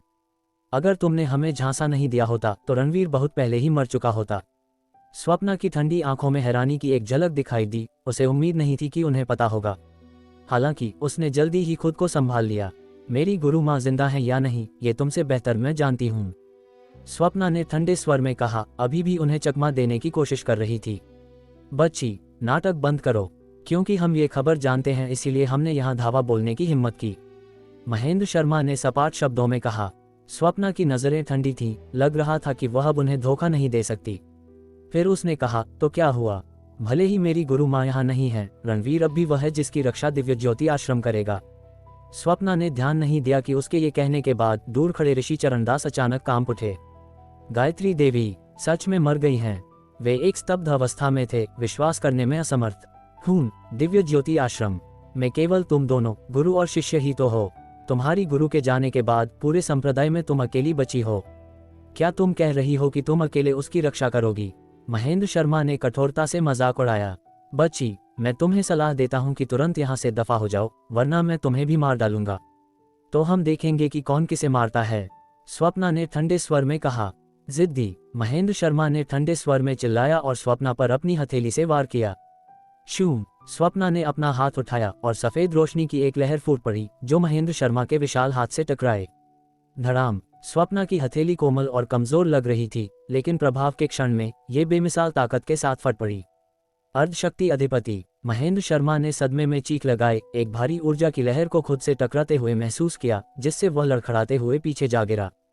खुद को स्थिर करने के बाद भी उसका चेहरा अभी भी सदमे से भरा था। इतनी कम उम्र में अर्धशक्ति अधिपति स्तर में कदम रखना दुनिया में दुर्लभ था। दोनों महान प्राचीन कुलों के सदस्य समान रूप से दंग थे। पहले वे हैरान थे कि स्वप्ना इतनी कम उम्र में ऐसे शिखर स्तर तक पहुंच सकती है। दूसरा, वे चकित थे कि वह इस स्तर पर महेंद्र शर्मा को सीधे हरा सकती थी। ये बिल्कुल ऋषि चरणदास जैसा ही अविश्वसनीय था। इतनी ताकतवर। आकाश और बाकी लोगों ने सांस रोक ली, स्वप्ना को सदमे में देखते हुए। ये पहली बार था जब उन्होंने उसे लड़ते हुए देखा था और उसने एक ही हथेली के वार से महेंद्र शर्मा को पीछे हटने पर मजबूर कर दिया था। ये वाकई एक प्रतिभा का काम था। मैं तुम पर तुम्हारी गुरु की आभा महसूस कर सकता हूँ। क्या उन्होंने अपनी साधना तुम्हें सौंप दी? ऋषि चरणदास ने अचानक पूछा। स्वप्ना ने तुरंत ऋषि चरणदास को देखा। और आप हैं ऋषि चरणदास? स्वप्ना की ठंडी नजरों में भावना की एक लहर दौड़ गई। तो आप ऋषि चरणदास हैं? मेरी गुरु माँ ने मुझे आपके बारे में बताया था और कहा था कि उनका आपके साथ एक समझौता था कि आप एक दिन निश्चित रूप से अर्धशक्ति अधिपति स्तर तक पहुंचेंगे। ऋषि चरणदास ने अचानक ऊपर देखा और हंस पड़े। मैं अर्धशक्ति अधिपति तक पहुंच गया हूं, लेकिन तुम्हारी गुरु माँ अब इसे नहीं देख सकती। स्वप्ना नहीं जानती थी कि उनका उसकी गुरु माँ के साथ कैसा रिश्ता था, लेकिन वह उनकी हंसी में दुख का भाव साफ सुन सकती थी। वे अचानक अविश्वसनीय रूप से अकेले लग रहे थे, मानो उनके जीवन की कोई रोशनी अचानक बुझ गई हो। बातें बहुत हो गईं, तुम सब मरो, महेंद्र शर्मा ने ठंडे स्वर में चिल्लाया। पलक झपकते ही उसने दो पुराने पूर्वजों के साथ मिलकर एक भयंकर हमला बोल दिया। चलो पहले इन्हें मारते हैं, मुझे तुमसे कुछ पूछना है, ऋषि चरणदास ने कहा। ठीक है, स्वप्ना ने सिर हिलाया और कार्रवाई शुरू कर दी।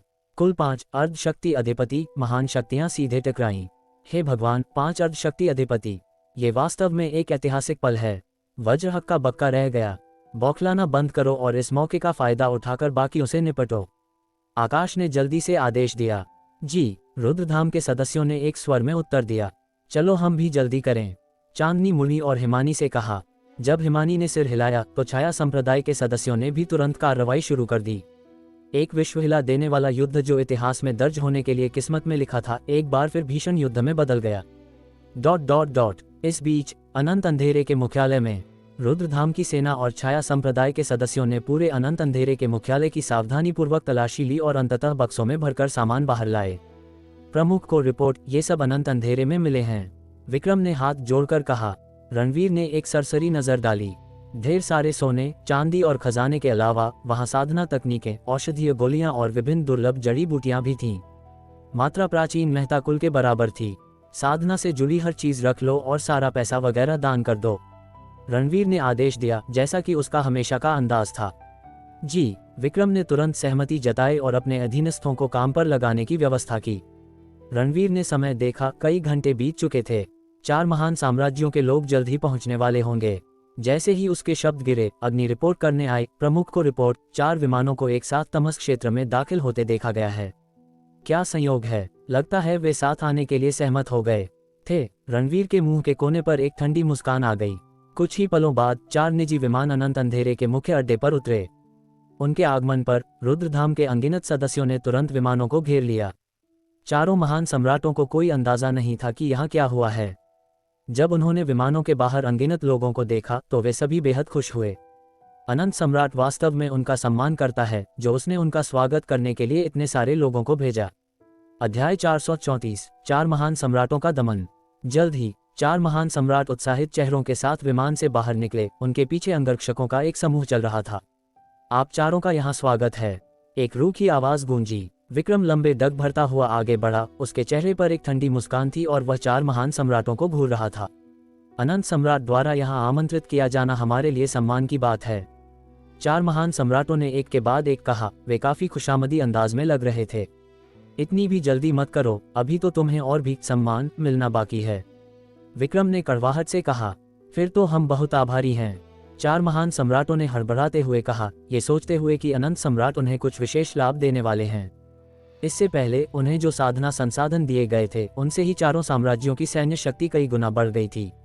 अगर वह खुश होकर उन्हें कुछ औषधीय गोलियां या ऐसा ही कुछ और दे दे तो शायद उनकी उम्र भी बढ़ जाएगी। विक्रम के होंठों के कोने पर एक ठंडी मुस्कुराहट तैर गई, लेकिन उसने सीधे तौर पर सच उजागर नहीं किया। मेरे साथ आओ। जी बिल्कुल, 4 महान सम्राटों ने मुर्गियों की तरह सिर हिलाया। उनके हाव भाव में साम्राज्यों के शासक होने का रत्ती भर भी अभिमान नहीं दिख रहा था। प्रधान, लोग आ गए हैं।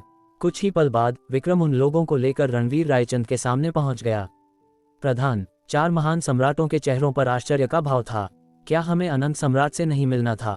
अनंत सम्राट अब मर चुका है, रणवीर ने उदासीनता से कहा। उसकी पीठ उस समूह की तरफ थी।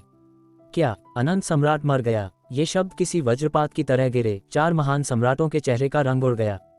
ये कैसा भद्दा मजाक है? अनंत सम्राट अंधार जगत का शासक है, उसके पास अतुलनीय शक्ति है जिसकी कोई था नहीं। वह कैसे मर सकता है? क्या तुम अनंत अंधेरा के सदस्य हो? अनंत सम्राट के बारे में ऐसी अफवाहें फैलाने की तुम्हारी हिम्मत कैसे हुई? क्या तुम्हें मारे जाने का डर नहीं है? मुझे कौन मार सकता है? रणवीर ने ठंडे स्वर में कहा और फिर पलटा। उसका चेहरा कठोर और निर्दयी था। 4 महान सम्राटों ने सीधे रणवीर के चेहरे को घूरा। ये देखना चाहते थे कि इतना दुस्साहस करने की हिम्मत किस में है। हालांकि जैसे ही उन्होंने उसका चेहरा साफ देखा, उनकी आंखों की पुतलियां सिकुड़ गईं। रणवीर रायचंद, वे अचानक चीख पड़े। सदमे के कारण उनकी आवाजें फटी फटी और भारी हो गई थीं। ऐसा लग रहा था मानो उन्होंने कोई भूत देख लिया हो और उनके चेहरे पल भर में मुर्दे की तरह सफेद पड़ गए। नहीं, ये सच नहीं हो सकता। अनंत अंधेरा हमेशा से तुम्हें मारना चाहता था। तुम यहाँ कैसे हो सकते हो? अगर उन्हें जान से भी मार दिया जाता तो भी वे इस पर विश्वास नहीं कर पाते। उन्होंने तुरंत अपनी आंखें जोर से मिली, लेकिन रणवीर अभी भी वहीं खड़ा था। सब कुछ सच था। चूंकि अनंत अंधेरा मुझे मारना चाहता था, इसलिए स्वाभाविक है कि मैं यहाँ अनंत अंधेरा को नष्ट करने आया हूँ। क्या तुम्हें इतनी सी बात भी समझ नहीं आती? रणवीर ने उपहास करते हुए कहा। कितना अति आत्मविश्वास! अनंत अंधेरा को नष्ट करने की तुम्हारी क्या औकात? वह अंधार जगत का शासक है, उसके सामने तुम्हारा रुद्रधाम कुछ भी नहीं है। चंद्र साम्राज्य के सम्राट ने अहंकार से कहा। इससे बातें करके समय बर्बाद मत करो। तुम अनंत अंधेरा के लोग हो ना, जल्दी करो और इसे मार डालो। ये रणवीर रायचंद है, रुद्रधाम का प्रधान। गरुड़ साम्राज्य के सम्राट ने तुरंत विक्रम और अन्य लोगों पर चिल्लाते हुए कहा। अभी भी उन्हें लग रहा था कि ये लोग अनंत अंधेरा के सदस्य हैं। विक्रम और बाकी सभी लोग ठंडी आंखों से देख रहे थे। वे अपनी जगह से हिले तक नहीं और उन्हें ऐसे देख रहे थे जैसे वे कोई बेवकूफ हों। कुछ करो, तुम लोग वहां खड़े क्यों हो? गरुड़ साम्राज्य का सम्राट चिल्लाया।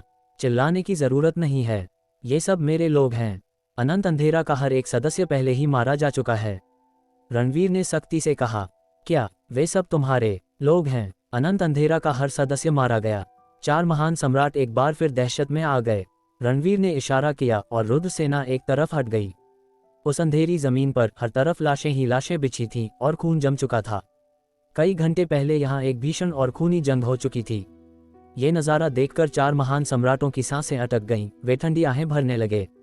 आखिरकार उन्हें रणवीर की बातों पर विश्वास हो गया। अनंत अंधेरा वास्तव में नष्ट हो चुका था। आखिरी आदमी तक को मार दिया गया था। यहाँ तक कि अनंत सम्राट भी मर चुका था। यह अकल्पनीय था। तुमने अनंत सम्राट बनकर हमें यहाँ आने का संदेश भेजा। तुम क्या करना चाहते हो? 4 महान सम्राटों को आखिरकार होश आया। उनके चेहरों पर सदमे और संदेह के भाव थे और उनके दिलों में एक अजीब सी बेचैनी उठने लगी। अनंत अंधेरा पीछे से तुम्हारा समर्थन कर रहा था ताकि आर्यावर्त पर हमला किया जा सके। मैं सब जानता हूँ। तुम्हें क्या लगता है मैं क्या करना चाहता हूँ? रणवीर का लहजा डरावना था और उसकी आंखों में खूनी चमक कौंध रही थी। 4 महान सम्राटों के दिल कांप उठे। उन्होंने रणवीर से निकलती हुई जानलेवा मंशा को महसूस कर लिया था। वह तो बस अनंत सम्राट के एक तरफा दावे थे, उन पर विश्वास मत करो।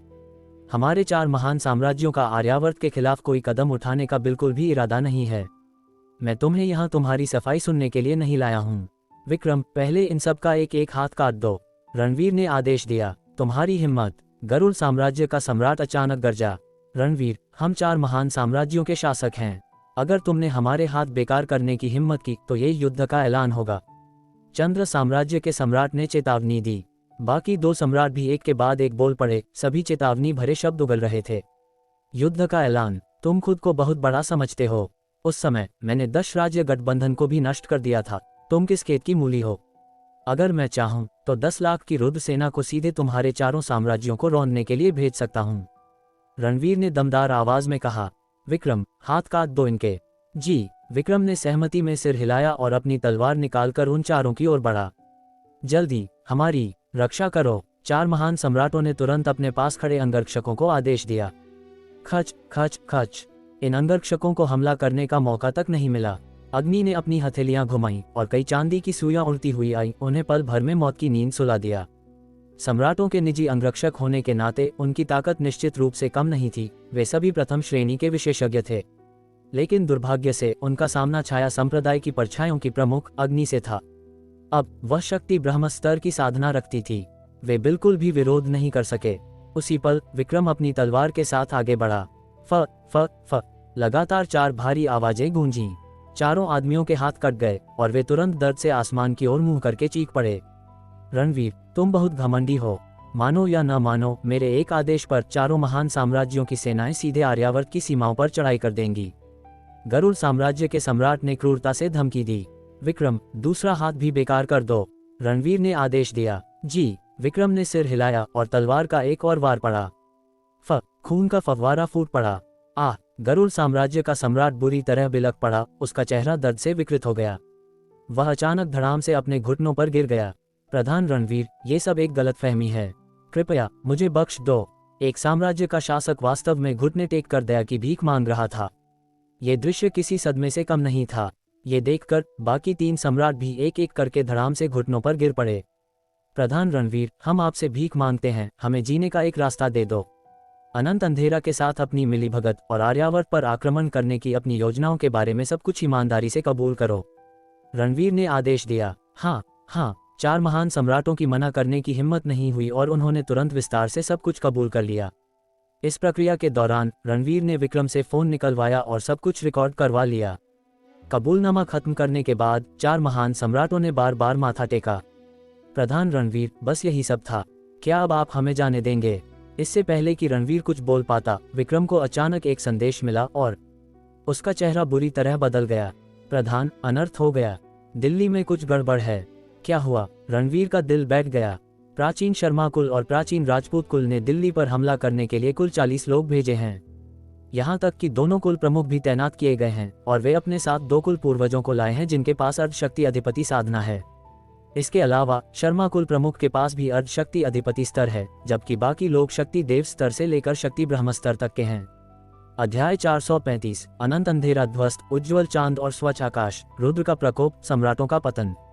कमीने, ये खबर सुनते ही रणवीर की आंखों में एक चुभने वाली खूनी मंशा फूट पड़ी। जैसा कि उम्मीद थी, कुछ लोग इंतजार नहीं कर सके और उन्होंने तब कार्रवाई की जब वह दिल्ली में नहीं था। और ये शर्मा परिवार और राजपूत परिवार था, 2 बेमिसाल प्राचीन कुल प्रमुखों का खुद जाना एक बात थी, लेकिन कुल पूर्वजों को भी लामबंद किया गया था। वे वास्तव में अपनी पूरी ताकत झोंक रहे थे। कितना बड़ा षड्यंत्र! बाकियों को छोड़ दें तो ऋषि चरणदास के लिए अकेले 3 अर्धशक्ति अधिपति स्तर के विशेषज्ञों का सामना करना मुश्किल होगा। अभी क्या स्थिति है? रणवीर ने निर्णायक रूप से पूछा। रुद्रधाम सेना और छाया संप्रदाय के लोगों ने उन्हें दिल्ली की सीमाओं के बाहर रोक लिया है। दोनों पक्ष भीषण लड़ाई में उलझे हुए हैं। ऋषि चरणदास और स्वप्ना भी आ गए हैं और 3 विरोधी अर्धशक्ति अधिपति शिखर महाशक्तियों के साथ गहन संघर्ष में हैं। स्वप्ना भी आ गई। रणवीर थोड़ा हैरान था और उसकी आंखों में जल्दी ही कृतज्ञता का भाव आ गया। उस समय उसकी रक्षा के लिए स्वप्ना ने विशेष रूप से विभिन्न गुटों को डराने के लिए दिव्य ज्योति आश्रम के नाम का उपयोग किया था, जो पहले ही काफी बड़ी बात थी। उसने उम्मीद नहीं की थी कि अब जब प्राचीन कुल कदम उठा रहे हैं तो वह वास्तव में उनसे लड़ने के लिए व्यक्तिगत रूप से दिखाई देगी। अजीब है, चूंकि 2 प्राचीन कुल कार्रवाई कर रहे हैं, क्या वे दिव्य ज्योति आश्रम का भी लिहाज नहीं कर रहे? रणवीर गहरी उलझन में था। इस बार अनंत अंधेरा को खत्म करने की उनकी गतिविधियां बेहद गोपनीय थीं, यहाँ तक कि अनंत अंधेरा को भी इसकी भनक नहीं थी। फिर भी दोनों प्राचीन कुलों को तुरंत खबर मिल गई और वे दिल्ली की ओर दौड़ पड़े। यह महज संयोग नहीं हो सकता, लेकिन अब ये सोचने का समय नहीं था। विक्रम, तुरंत एक विमान तैयार करो, मुझे दिल्ली वापस भेजने के लिए सबसे तेज फाइटर जेट चाहिए। रणवीर ने एक ही सांस में आदेश दिया। जी। विक्रम ने दृढ़ता से सिर हिलाया। स्थिति गंभीर थी। कुछ ही देर बाद एक फाइटर जेट बादलों को चीरता हुआ तमस क्षेत्र के ऊपर दिखाई दिया। ये बिल्कुल काला था और उस पर केवल एक तीखी तलवार का निशान बना था। यह आज दुनिया का सबसे उन्नत फाइटर जेट था, जो रुद्रधाम का था, जिसका कोई सानी नहीं। चलो, रणवीर चिल्लाया और तेजी से फाइटर जेट में सवार हो गया। शर्मा परिवार और राजपूत परिवार, दो प्राचीन कुल, आक्रामक गति के साथ आ रहे थे। ऋषि चरणदास और स्वप्ना कितने भी शक्तिशाली क्यों न हो, वे उन्हें ज्यादा देर तक नहीं रोक पाएंगे। उसे तुरंत वापस जाना होगा। रणवीर को विमान में प्रवेश करते देख चार महान सम्राटों ने अचानक अपने दिलों में राहत की सांस महसूस की। भगवान का शुक्र है, दिल्ली में कुछ हुआ है, इसलिए रणवीर को तुरंत लौटना पड़ा। शायद उनकी जान बच जाए। ये सोचते हुए उन्हें थोड़ी खुशी भी महसूस हुई। सबसे अच्छा तो यही होगा कि रणवीर के रिश्तेदार और दोस्त सब मर जाएं। जब वे कुछ लोग मन ही मन खुश हो रहे थे, तभी करण अचानक चिल्लाया, प्रधान, इन चारों का क्या करना है? लानत है, रणवीर ने हताशा में कहा। उसका दिमाग दिल्ली में इतना उलझा हुआ था कि वह इन लोगों के बारे में भूल ही गया था। इनके कबूलनामे का वीडियो दुनिया के सामने जारी कर दो और अनंत अंधेरा के विनाश की खबर उनके अपने डार्क वेब पर पोस्ट कर दो। और इन चारों के लिए सबको मार डालो। जैसे ही रणवीर के शब्द गिरे, उसका गुस्सा उफान पर आ गया। क्या, हमें मार डालो? चार महान सम्राटों के चेहरे बुरी तरह बदल गए। उनकी गुप्त खुशी बिना किसी निशान के गायब हो गई। उन्हें लगा था कि वे बच जाएंगे, लेकिन उन्होंने कभी कल्पना नहीं की थी कि रणवीर का उन्हें जाने देने का कोई इरादा ही नहीं था। हाँ, और मारने के बाद उनकी लाशें उनके संबंधित साम्राज्य मुख्यालयों में भेज देना। रणवीर ने जोड़ा। इन शब्दों ने चार महान सम्राटों को एक बार फिर से कांपने पर मजबूर कर दिया। क्या वह उनकी मौत का इस्तेमाल चारों महान साम्राज्यों को डराने के लिए करने वाला था? रणवीर, अगर तुमने ऐसा करने की हिम्मत की तो विश्व युद्ध छिड़ जाएगा। रणवीर ने उन्हें नजरअंदाज किया और सीधे विक्रम को आदेश दिया, दिल्ली की ओर। समझ गया। विक्रम ने सिर हिलाया। अगले ही पल फाइटर जेट रॉकेट लॉन्च की तरह उड़ा और बादलों में समा गया। यह आज दुनिया का सबसे उन्नत फाइटर जेट था। इसकी गति चरम पर पहुंच गई थी और पलक झपकते ही यह ओझल हो गया। तमस क्षेत्र में केवल एक गरजती हुई धड़ाम गूंजी। यह विमान की अविश्वसनीय गति के कारण हुआ सोनिक बूम था। इसने मौके पर ही चार महान सम्राटों के कान सुन्न कर दिए। तुम चारों, अब जाने का समय हो गया है, करण ने ठंडे स्वर में कहा और फिर अपनी तेज तलवार उठाई।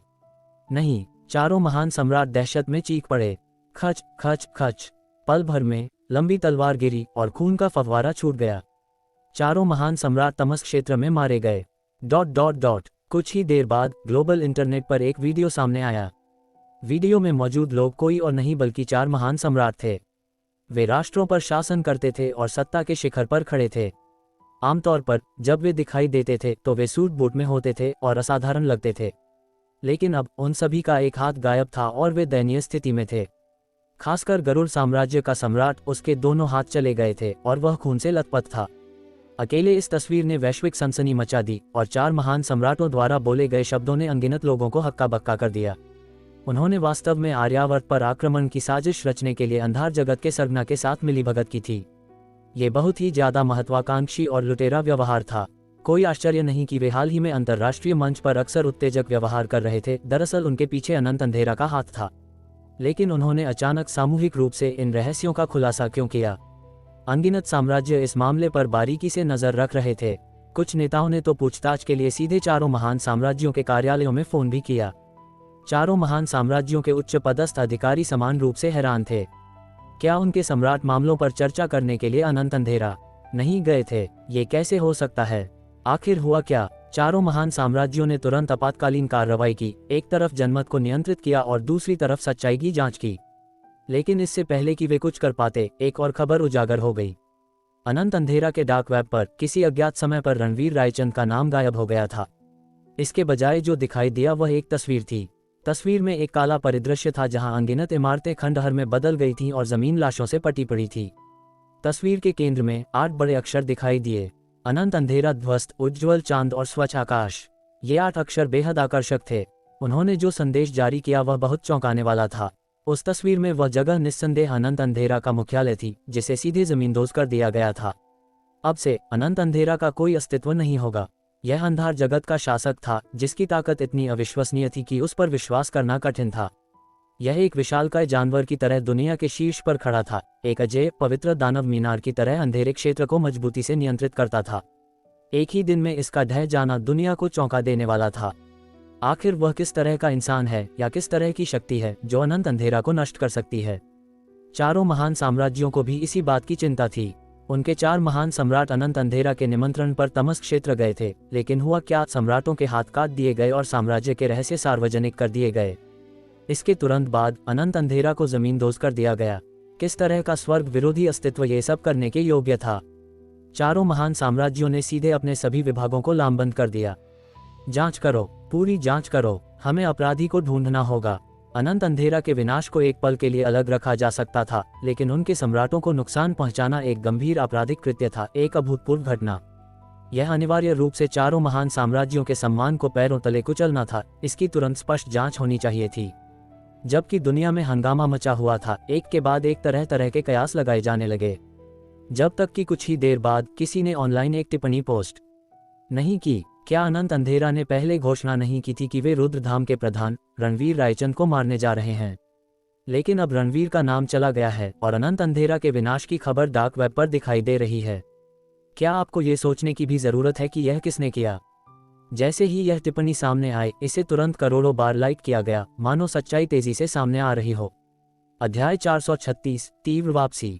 वह भयानक अस्तित्व जिसने अनंत अंधेरा को नष्ट किया और 4 महान सम्राटों को डराया, क्या वह रुद्रधाम का प्रधान रणवीर रायचंद हो सकता है? जब यह निष्कर्ष निकला तो चारों महान साम्राज्यों के विभिन्न विभाग डर के मारे पसीने से तरबतर हो गए। उसी समय 4 लाशें उनके संबंधित देशों में वापस भेज दी गईं। सम्राट मारे गए। जब चारों महान साम्राज्यों को लाशें मिलीं तो दरबार सदमे से परे थे और उच्च स्तरीय अधिकारियों का एक समूह डर से कांपने लगा। उसने न केवल अनंत अंधेरा को नष्ट किया, बल्कि 4 महान सम्राटों को भी मार डाला। कितने क्रूर तरीके! डर ने सीधे तौर पर सारे गुस्से को दबा दिया। लाशों को वापस भेजकर दूसरा पक्ष निस्संदेह उन्हें चेतावनी दे रहा था कि अगर उन्होंने अपनी भलाई नहीं समझी तो ये सिर्फ एक मृत सम्राट नहीं होगा, बल्कि पूरे साम्राज्य को जमींदोज कर दिया जाएगा। कितना दबंग और शक्तिशाली! आपातकालीन परामर्श के बाद चारों महान साम्राज्यों ने सर्वसम्मति से बाहरी दुनिया से खबरों को अवरुद्ध करने और ऐसा व्यवहार करने का फैसला किया जैसे कुछ हुआ ही नहीं। साथ ही उन्होंने तुरंत आर्यावर्त के लिए प्रतिनिधिमंडल भेजे। बिना किसी संदेह के अनंत अंधेरा के विनाश से लेकर 4 महान सम्राटों द्वारा रहस्यों का खुलासा करने और फिर मारे जाने तक। सब कुछ एक ही व्यक्ति की ओर इशारा करता था, रणवीर रायचंद। अब जब अनंत अंधेरा चला गया था तो उन्होंने वह तुरुप का इक्का खो दिया था जिस पर वे भरोसा करते थे। वे आर्यावर्त के साथ कैसे प्रतिस्पर्धा कर सकते थे? अगर उन्होंने व्यक्तिगत रूप से माफी मांगने में जल्दबाजी नहीं की तो एक बार जब रणवीर खुद उनके लिए आएगा तो यह एक राष्ट्रीय आपदा होगी। इस पल रणवीर पूरी तरह से अनजान था और उसे परवाह भी नहीं थी कि बाहरी दुनिया में कितना हिंसक तूफान खड़ा हो गया है। वह वर्तमान में रुद्रधाम के फाइटर जेट में था, तेजी से आर्यावर्त की ओर लौट रहा था। विक्रम और तेज, रणवीर ने आग्रह किया। प्रधान, ये पहले से ही अधिकतम गति है, लगभग मैक 3। इससे तेज होने पर मुझे डर है कि खतरा होगा, विक्रम ने उत्तर दिया। मैक 3 एक भयानक आंकड़ा था। मैक 1 लगभग 1225 किलोमीटर प्रति घंटा के बराबर होता है। मैक 3 यानी 3675 किलोमीटर प्रति घंटा। इस गति से उड़ने में सक्षम फाइटर जेट्स विश्व स्तर पर बहुत कम हैं। ये तानलांग फाइटर जेट विशेष रूप से रुद्रधाम की सेवा के लिए सालों पहले घरेलू स्तर पर विकसित किया गया था। इसकी मानक शीर्ष गति मैक 3 है, लेकिन इसकी असली सीमा मैक 3.5 है, इसलिए अभी भी 0.5 मैक की वृद्धि की गुंजाइश है। बस इसे उड़ाओ, रणवीर ने कहा। जी, विक्रम ने तुरंत सहमति व्यक्त की। उसकी उंगलियां उसके सामने बटनों के घने सरनी को संचालित कर रही थीं। धमाका! फाइटर जेट ने तुरंत एक विश्व कंप पाने वाली दहाड़ छोड़ी और उल्कापिंड की तरह आकाश को चीरता हुआ निकल गया। इस तरह अनंत अंधेरा से दिल्ली पहुंचने में 1 घंटा भी नहीं लगेगा। मुझे उम्मीद है कि स्वप्ना, सीनियर चरणदास, रुद्रधाम के भाई और छाया संप्रदाय के लोग 2 महान प्राचीन कुलों के हमले का सामना कर पाएंगे, रणवीर ने मन ही मन सोचा। दिल्ली के बाहरी इलाके में विश्व कंप पाने वाली लड़ाई अभी भी जारी थी। 5 अर्धशक्ति अधिपति विशेषज्ञ भीषण लड़ाई में उलझे हुए थे। कई 100 मीटर के दायरे में कोई भी पास नहीं आ सकता था। हर टकराव ने भयानक ऊर्जा को उकसाया जो सभी दिशाओं में बेतहाशा फैल गई। वहां चमकदार रोशनी भी थी जो एक धधकते सूरज के बराबर थी, जिससे किसी के लिए भी अपनी आंखें खुली रखना असंभव हो गया था। 3 के मुकाबले 2। महेंद्र शर्मा परिवार का पूर्वज, राजपूत परिवार का पूर्वज। उन्हें रत्ती भर भी बढ़त नहीं मिली थी।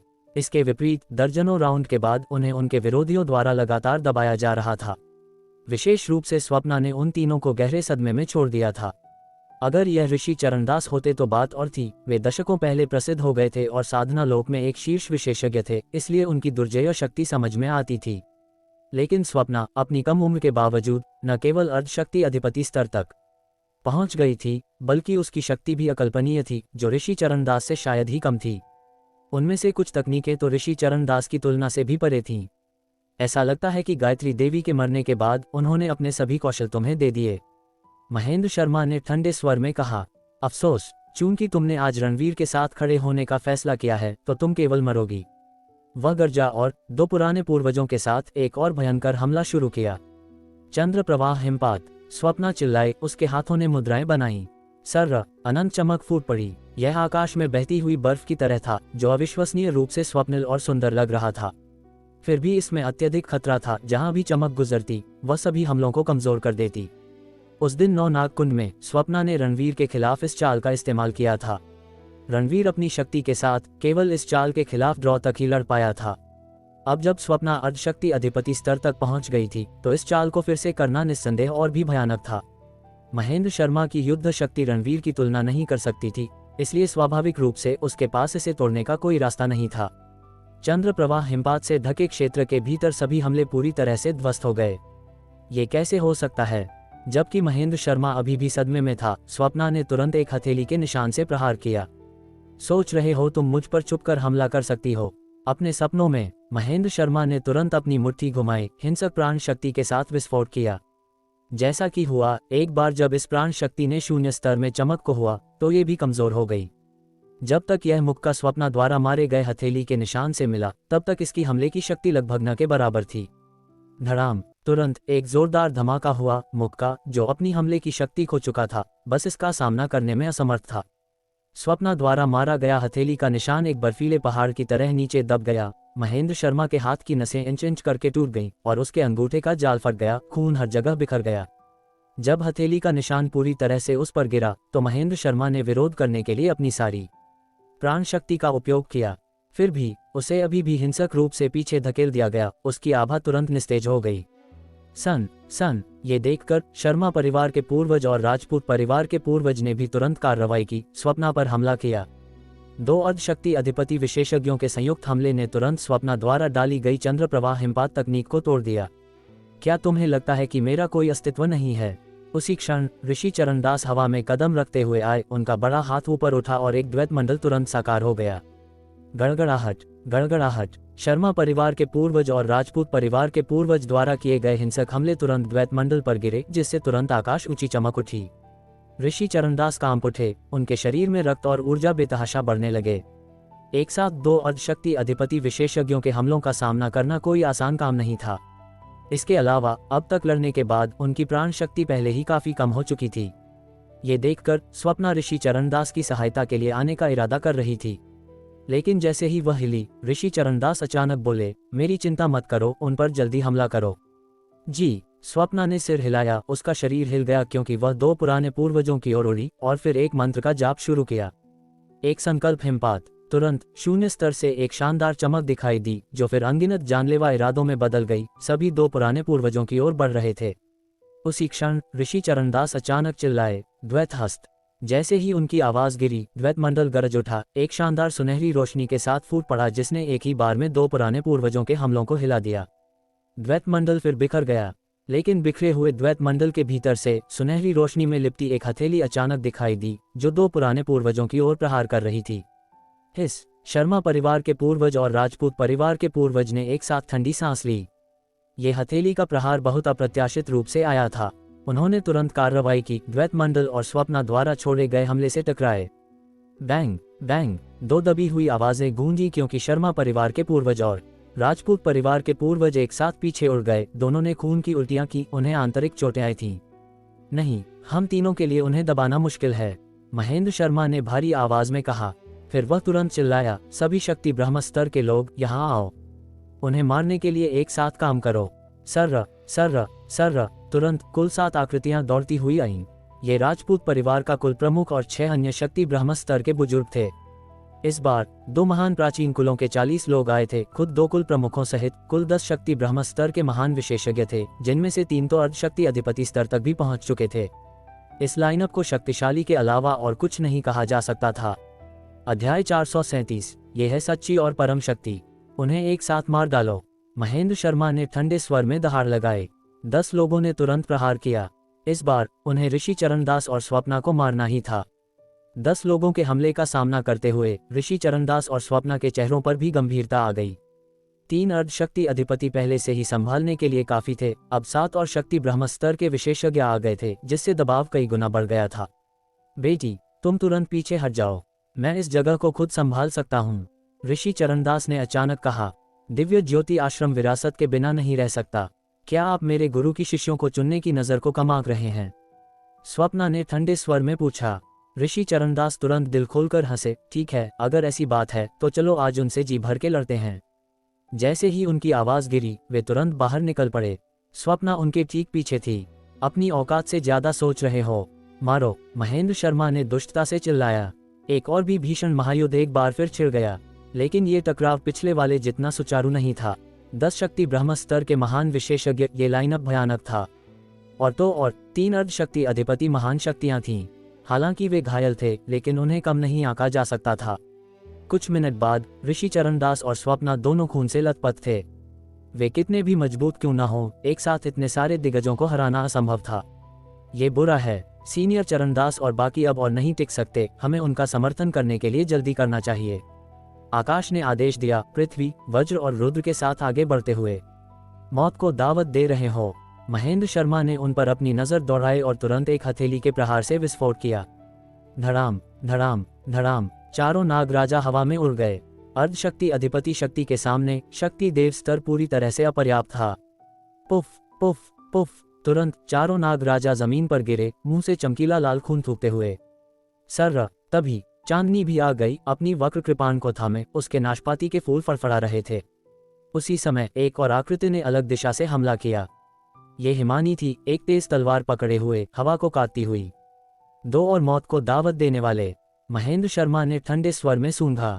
उसका विशाल हाथ एक बढ़ते हुए पहाड़ की तरह चला, भयानक ऊर्जा ले जाते हुए, सीधे कृपाण और तलवार का सामना करते हुए।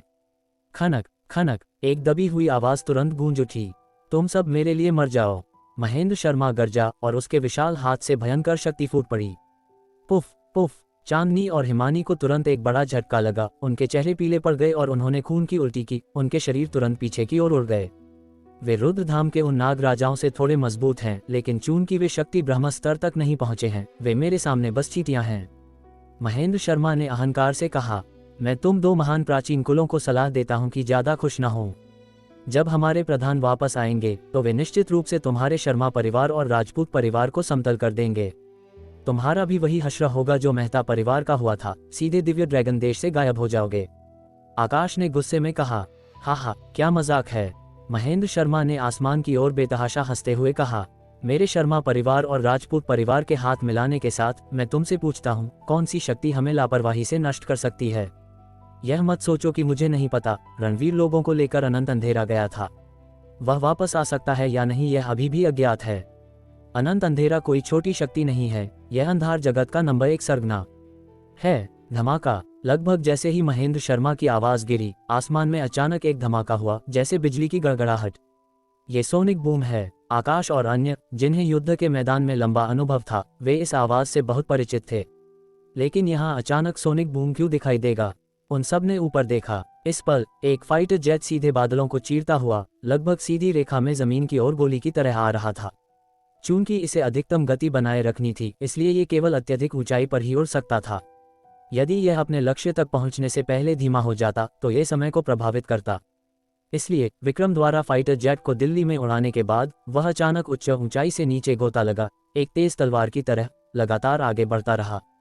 हवा के प्रतिरोध को तोड़ते हुए इसने पूंछ के पंख के पीछे एक रिबन जैसा वायु प्रवाह उभारा, जो बेहद शानदार था। पलक झपकते ही फाइटर जेट सबकी नजर में आ गया। ये रुद्रधाम का फाइटर जेट है।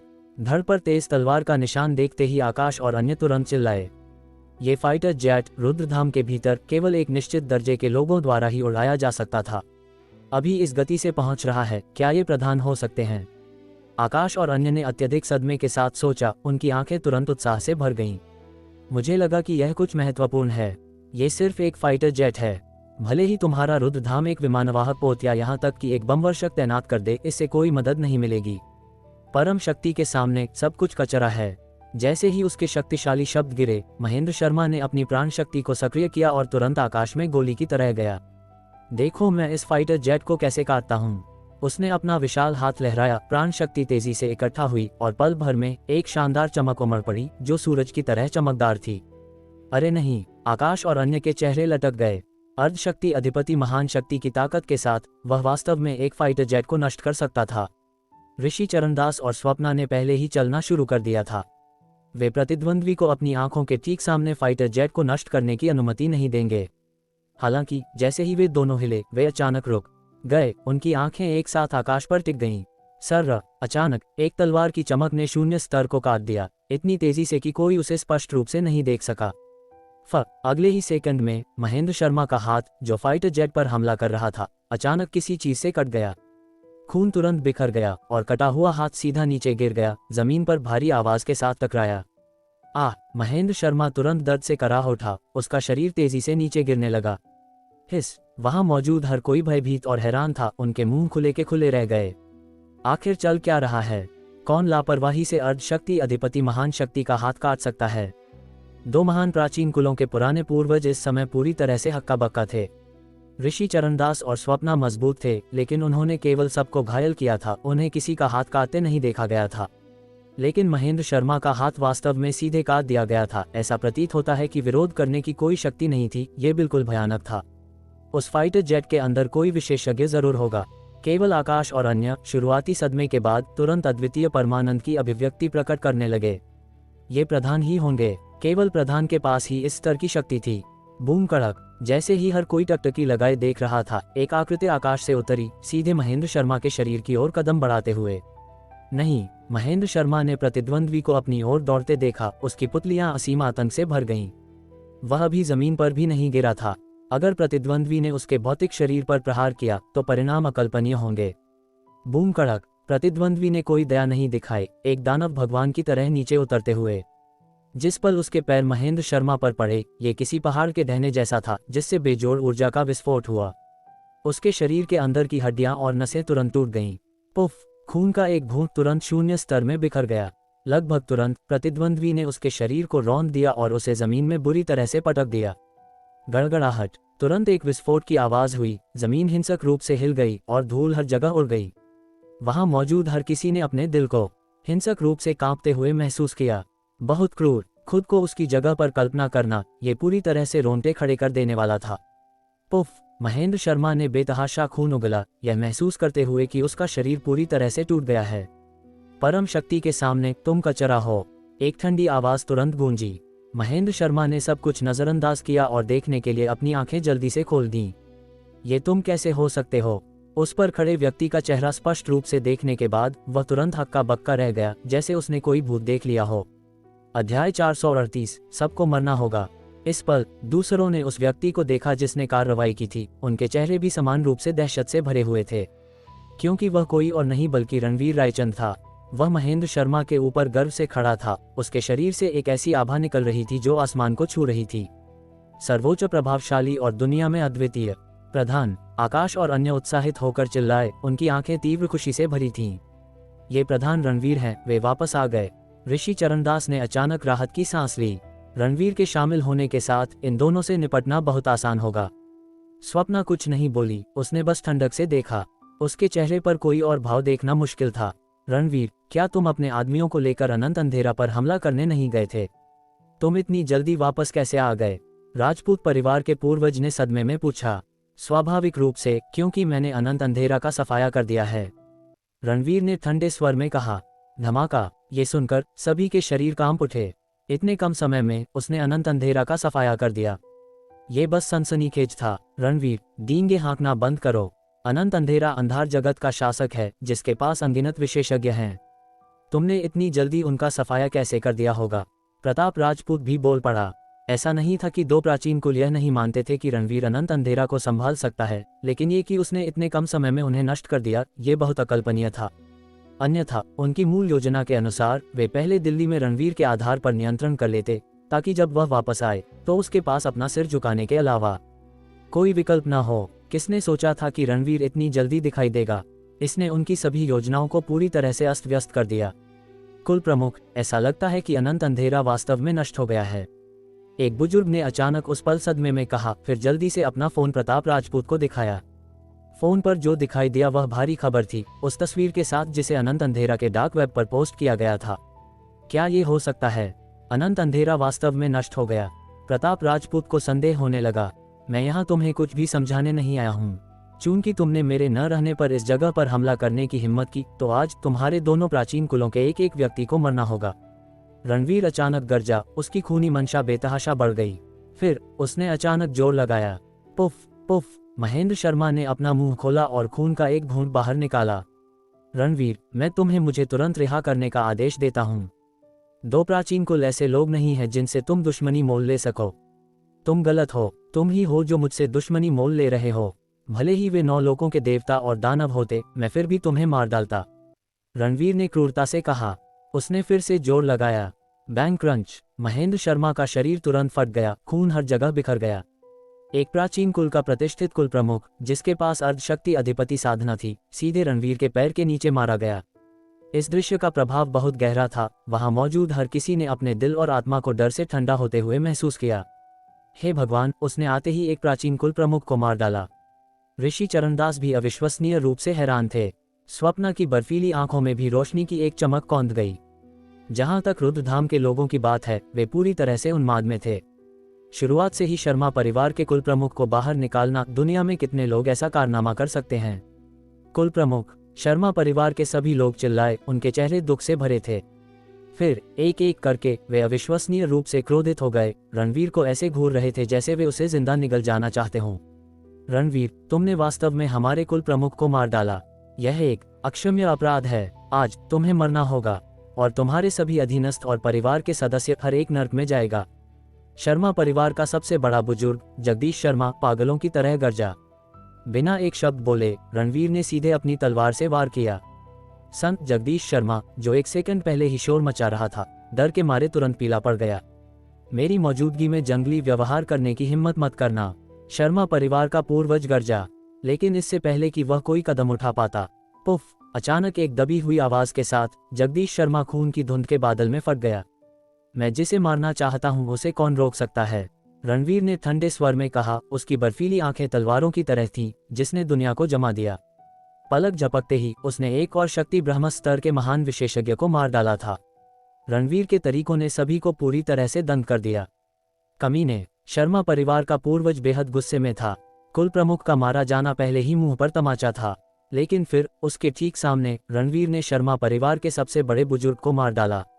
ये शर्मा प्राचीन कुल के चेहरे को धूल में मिलाने और उसे पीसने जैसा था। सब लोग हमला करो और इसे एक साथ मार डालो, शर्मा परिवार का पूर्वज गरजा, सीधे रणवीर की ओर दौड़ते हुए। शर्मा परिवार के लोग उसके ठीक पीछे थे। कुल प्रमुख, हमारा क्या? राजपूत परिवार के एक बुजुर्ग ने जल्दी से पूछा। पीछे मुड़ने का कोई रास्ता नहीं है। हमला। प्रताप राजपूत ने तुरंत फैसला किया। रणवीर के व्यक्तित्व को देखते हुए अगर वे कार्रवाई नहीं भी करते तो भी वह उन्हें जाने नहीं देता। इसके बजाय कि वह उनके जीवन या मृत्यु का फैसला करे, बेहतर था कि इसे अपने हाथों में लिया जाए। शायद शर्मा परिवार के साथ मिलकर वे उसे मार सकें। भले ही ऋषि चरणदास और स्वप्ना कितने भी शक्तिशाली थे, क्या वे तब विरोध करने में असमर्थ नहीं थे जब सबने मिलकर हमला किया था? सर्रा सर्रा सर्रा। दो कुलों के दर्जनों विशेषज्ञ सब हिल गए, रणवीर की ओर अपने सबसे मजबूत हमले शुरू करते हुए। ऋषि चरणदास और स्वप्ना ने अपने पैर बढ़ाए, ऊपर जाने और मदद करने की तैयारी करते हुए। दुश्मनों को मेरे लिए रोके रखने के लिए आप दोनों का धन्यवाद। अभी के लिए बस तमाशा देखो, मैं इन लोगों को खुद संभाल सकता हूँ, रणवीर ने तुरंत कहा। ऐसा नहीं था कि वह देख नहीं सकता था कि ऋषि चरणदास और स्वप्ना पहले ही घायल हो चुके थे। इतने लंबे समय तक लड़ने के बाद उनके पास लगभग कोई सहनशक्ति नहीं बची थी। सर, रणवीर के बोलने के बाद उसने वृकोदर तलवार उठाई और तुरंत शर्मा परिवार के पूर्वज की ओर दौड़ पड़ा। उसने पहले ही उनकी साधना का अनुमान लगा लिया था और बाकी लोगों से निपटने से पहले शेष 2 अर्धशक्ति अधिपति विशेषज्ञों को बाहर निकालने की योजना बनाई थी। तेज तलवार के प्रहार को देखते हुए शर्मा परिवार के पूर्वज ने अपने शरीर की सतह पर एक मोटी प्राण शक्ति बाधा को संघनित किया। ऊर्जा की एक स्टील जैसी दीवार उसके बड़े हाथ पर उमड़ पड़ी जब उसने वृकोदर तलवार का सामना किया। गड़गड़ाहट, एक जोरदार धमाका गूंजा। वृकोदर तलवार अतुलनीय रूप से तेज थी और शर्मा परिवार के पूर्वज के हाथ पर ऊर्जा की दीवार केवल कुछ ही सांसों तक टिक पाए, इससे पहले कि वह कड़क की आवाज के साथ ब्लेड द्वारा जबरदस्ती तोड़ दी गई। तुरंत ऊर्जा की एक भारी लहर गूंजी जिसने शर्मा परिवार के पूर्वज के शरीर को प्रभावित किया और उसके भौतिक शरीर को एक अकल्पनीय झटका दिया। पुफ! उसने तुरंत अपना मुंह खोला और खून का एक घूंट बाहर निकाला। उसका चेहरा मौत की तरह पीला पड़ गया। उसी क्षण वृकोदर तलवार उसके शरीर तक पहुंच गई। स्क्वेलच, तेज तलवार की नोक शर्मा परिवार के पूर्वज के शरीर में घुस गई, सीधे सामने से पीछे तक निकल गई। पूर्वज, शर्मा परिवार के लोग घबराहट में चिल्लाए, तुम मुझे नहीं मार सकते। शर्मा परिवार का पूर्वज अचानक गरजा। उसके शरीर से एक राक्षसी शक्ति फूट पड़ी जिसने वृकोदर तलवार को उससे बाहर हिला दिया। उसने फिर कई औषधीय गोलियां अपने मुंह में ठूंस लीं, अपनी चोटों को जल्दी से स्थिर करते हुए। ठीक उसी क्षण दूसरों के हमले रणवीर के करीब आ गए।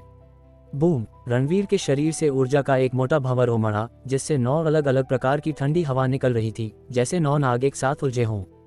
ये नवनाग स्वर्ण शरीर था जिसके पास शक्तिशाली रक्षात्मक क्षमताएं थीं।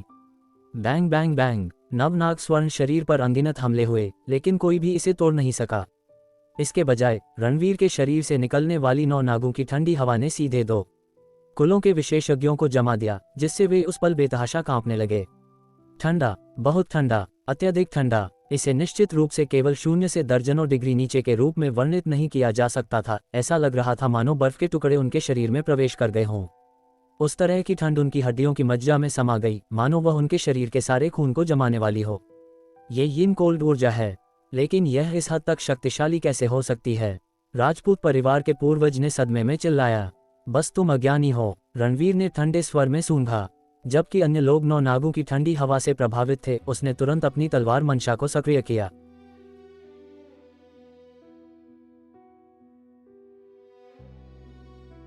इस एपिसोड में कहानी एक साफ संदेश देती है। जब असली ताकत सामने आती है तो साजिश, संख्या और सत्ता सब बेकार हो जाती है। 4 महान सम्राटों का पतन और अनंत अंधेरा का अंत सिर्फ जीत नहीं बल्कि चेतावनी है। रणवीर यहाँ बदला लेने नहीं बल्कि संतुलन स्थापित करने आता है। लेकिन दिल्ली की जंग ये भी दिखाती है कि शक्ति का शिखर बिल्कुल अकेला होता है और उस शिखर तक पहुंचने की कीमत खून, साहस और क्रूर फैसलों से चुकानी पड़ती है। सवाल अब ये नहीं कि कौन बचेगा, सवाल ये है कि इस शक्ति के बाद दुनिया किस दिशा में जाएगी।